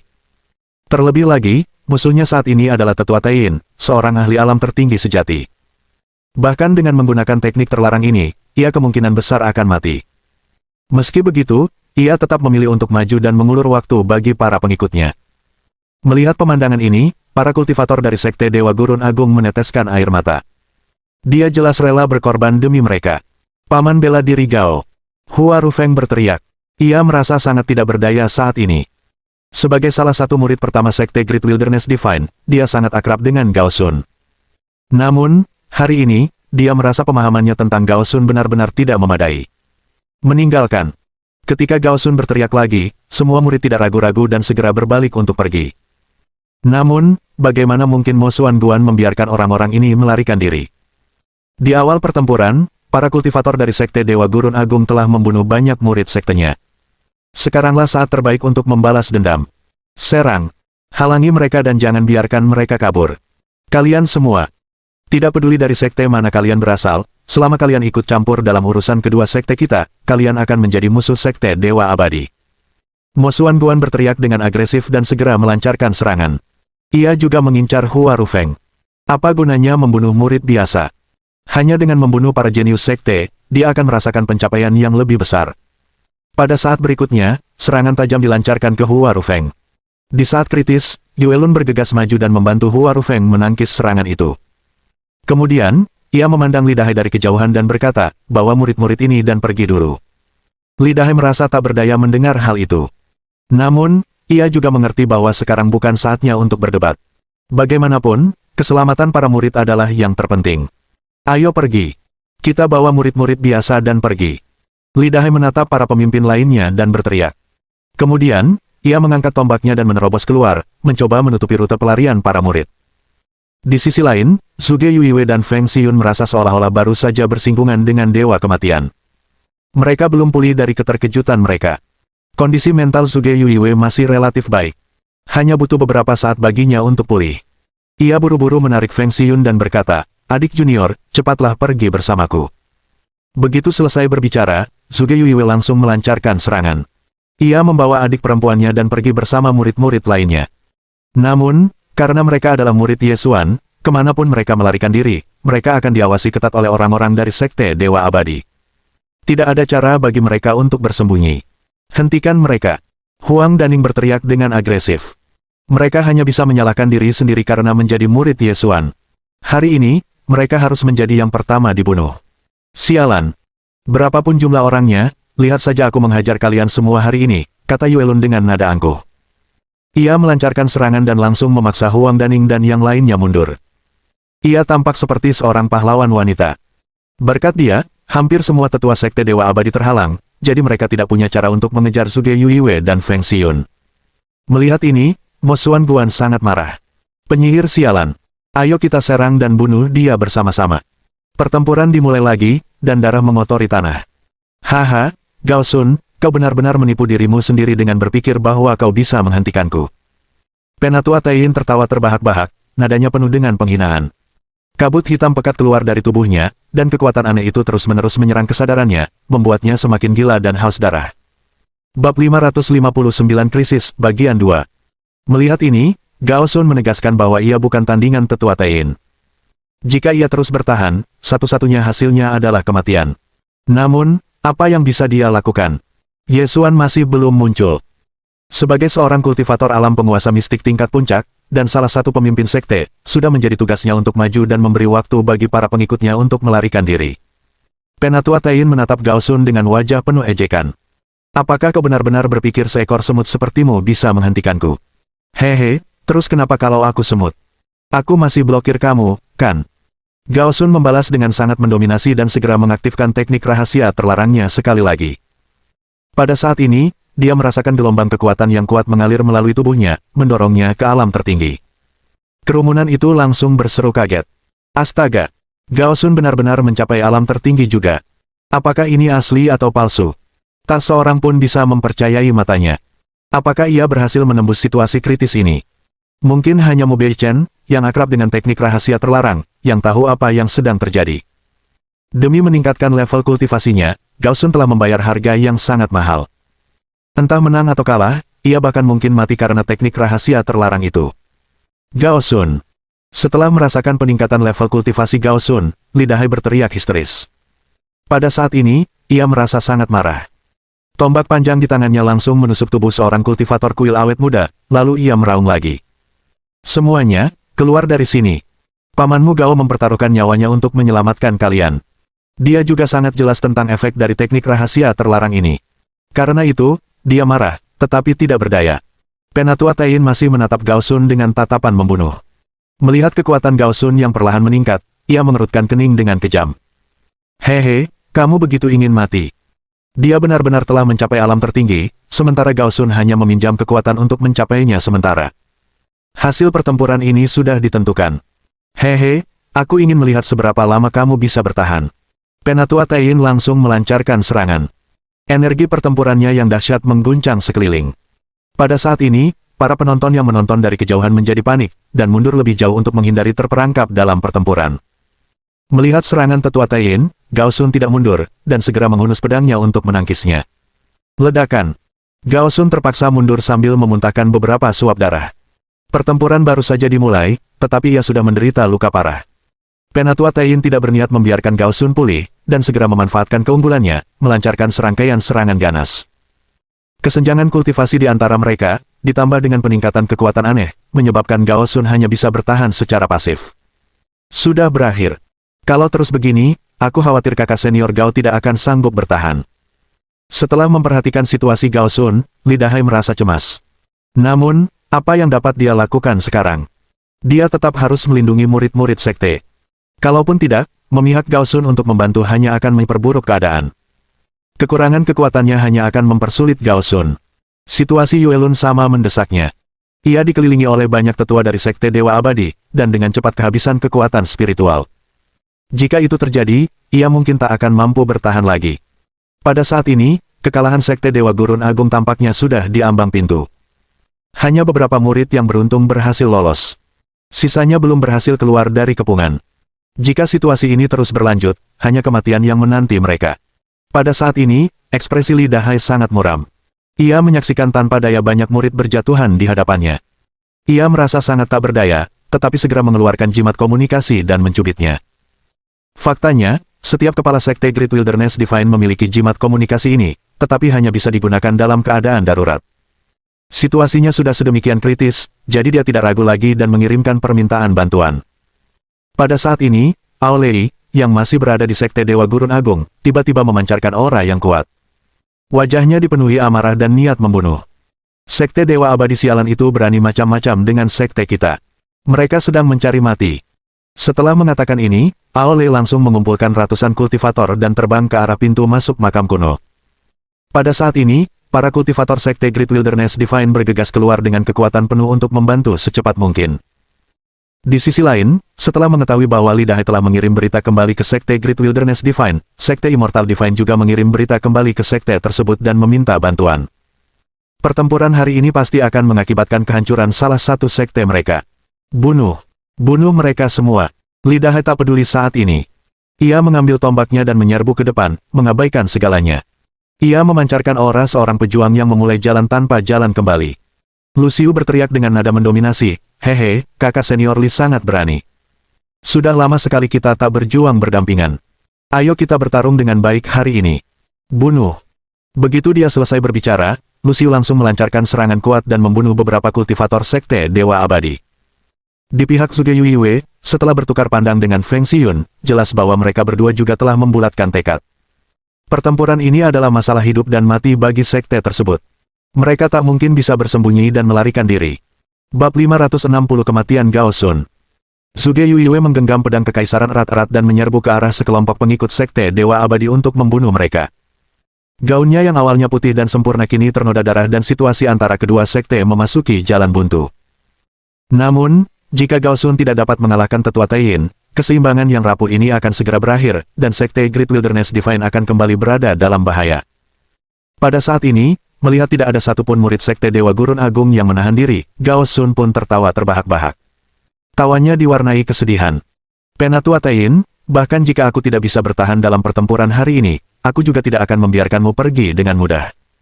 Saat dia selesai berbicara, Gao Sun mengacungkan senjatanya. Melihat ini, alis Penatua Taiyin berkerut erat. Ia tidak tahu tipu muslihat apa yang sedang dilakukan Gao Sun. Tiba-tiba, Gao Sun mengayunkan pedangnya dengan kuat, melepaskan sinar pedang yang kuat yang meninggalkan luka terbuka di tubuh Tetua Taiyin.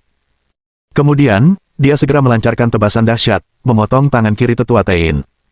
Pada saat ini, Penatua Taiyin tak kuasa menahan amarahnya. Ia tak menyangka Gao Sun akan mampu menyakitinya. "Sialan!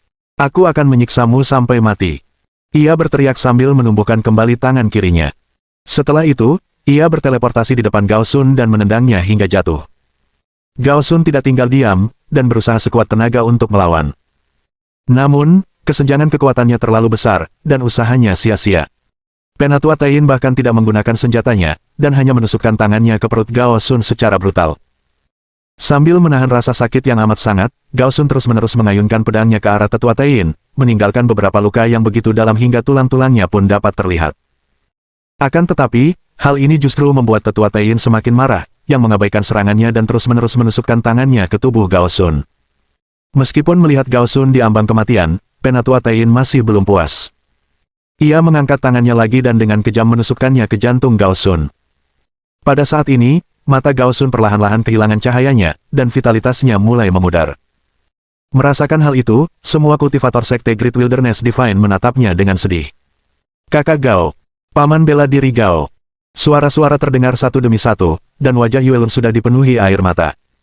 Kepala Gao Sun, yang selalu sombong dan arogan, sebenarnya telah mengorbankan dirinya untuk mereka. Para murid gereja Great Wilderness Divine semuanya menangis ketika mereka merasakan kekuatan hidupnya menghilang sedikit demi sedikit. Gao Tianyu mati-matian memaksa musuh di depannya mundur. Ia merasakan ketidakberdayaan yang mendalam saat melihat ayahnya jatuh di hadapannya. Beberapa saat kemudian, dia mengangkat pedang besarnya dan ingin menyerang Tetua Taiyin, tetapi dia dihentikan oleh Li Dahai. Peluang Gao Sun untuk bertahan hidup sangat tipis.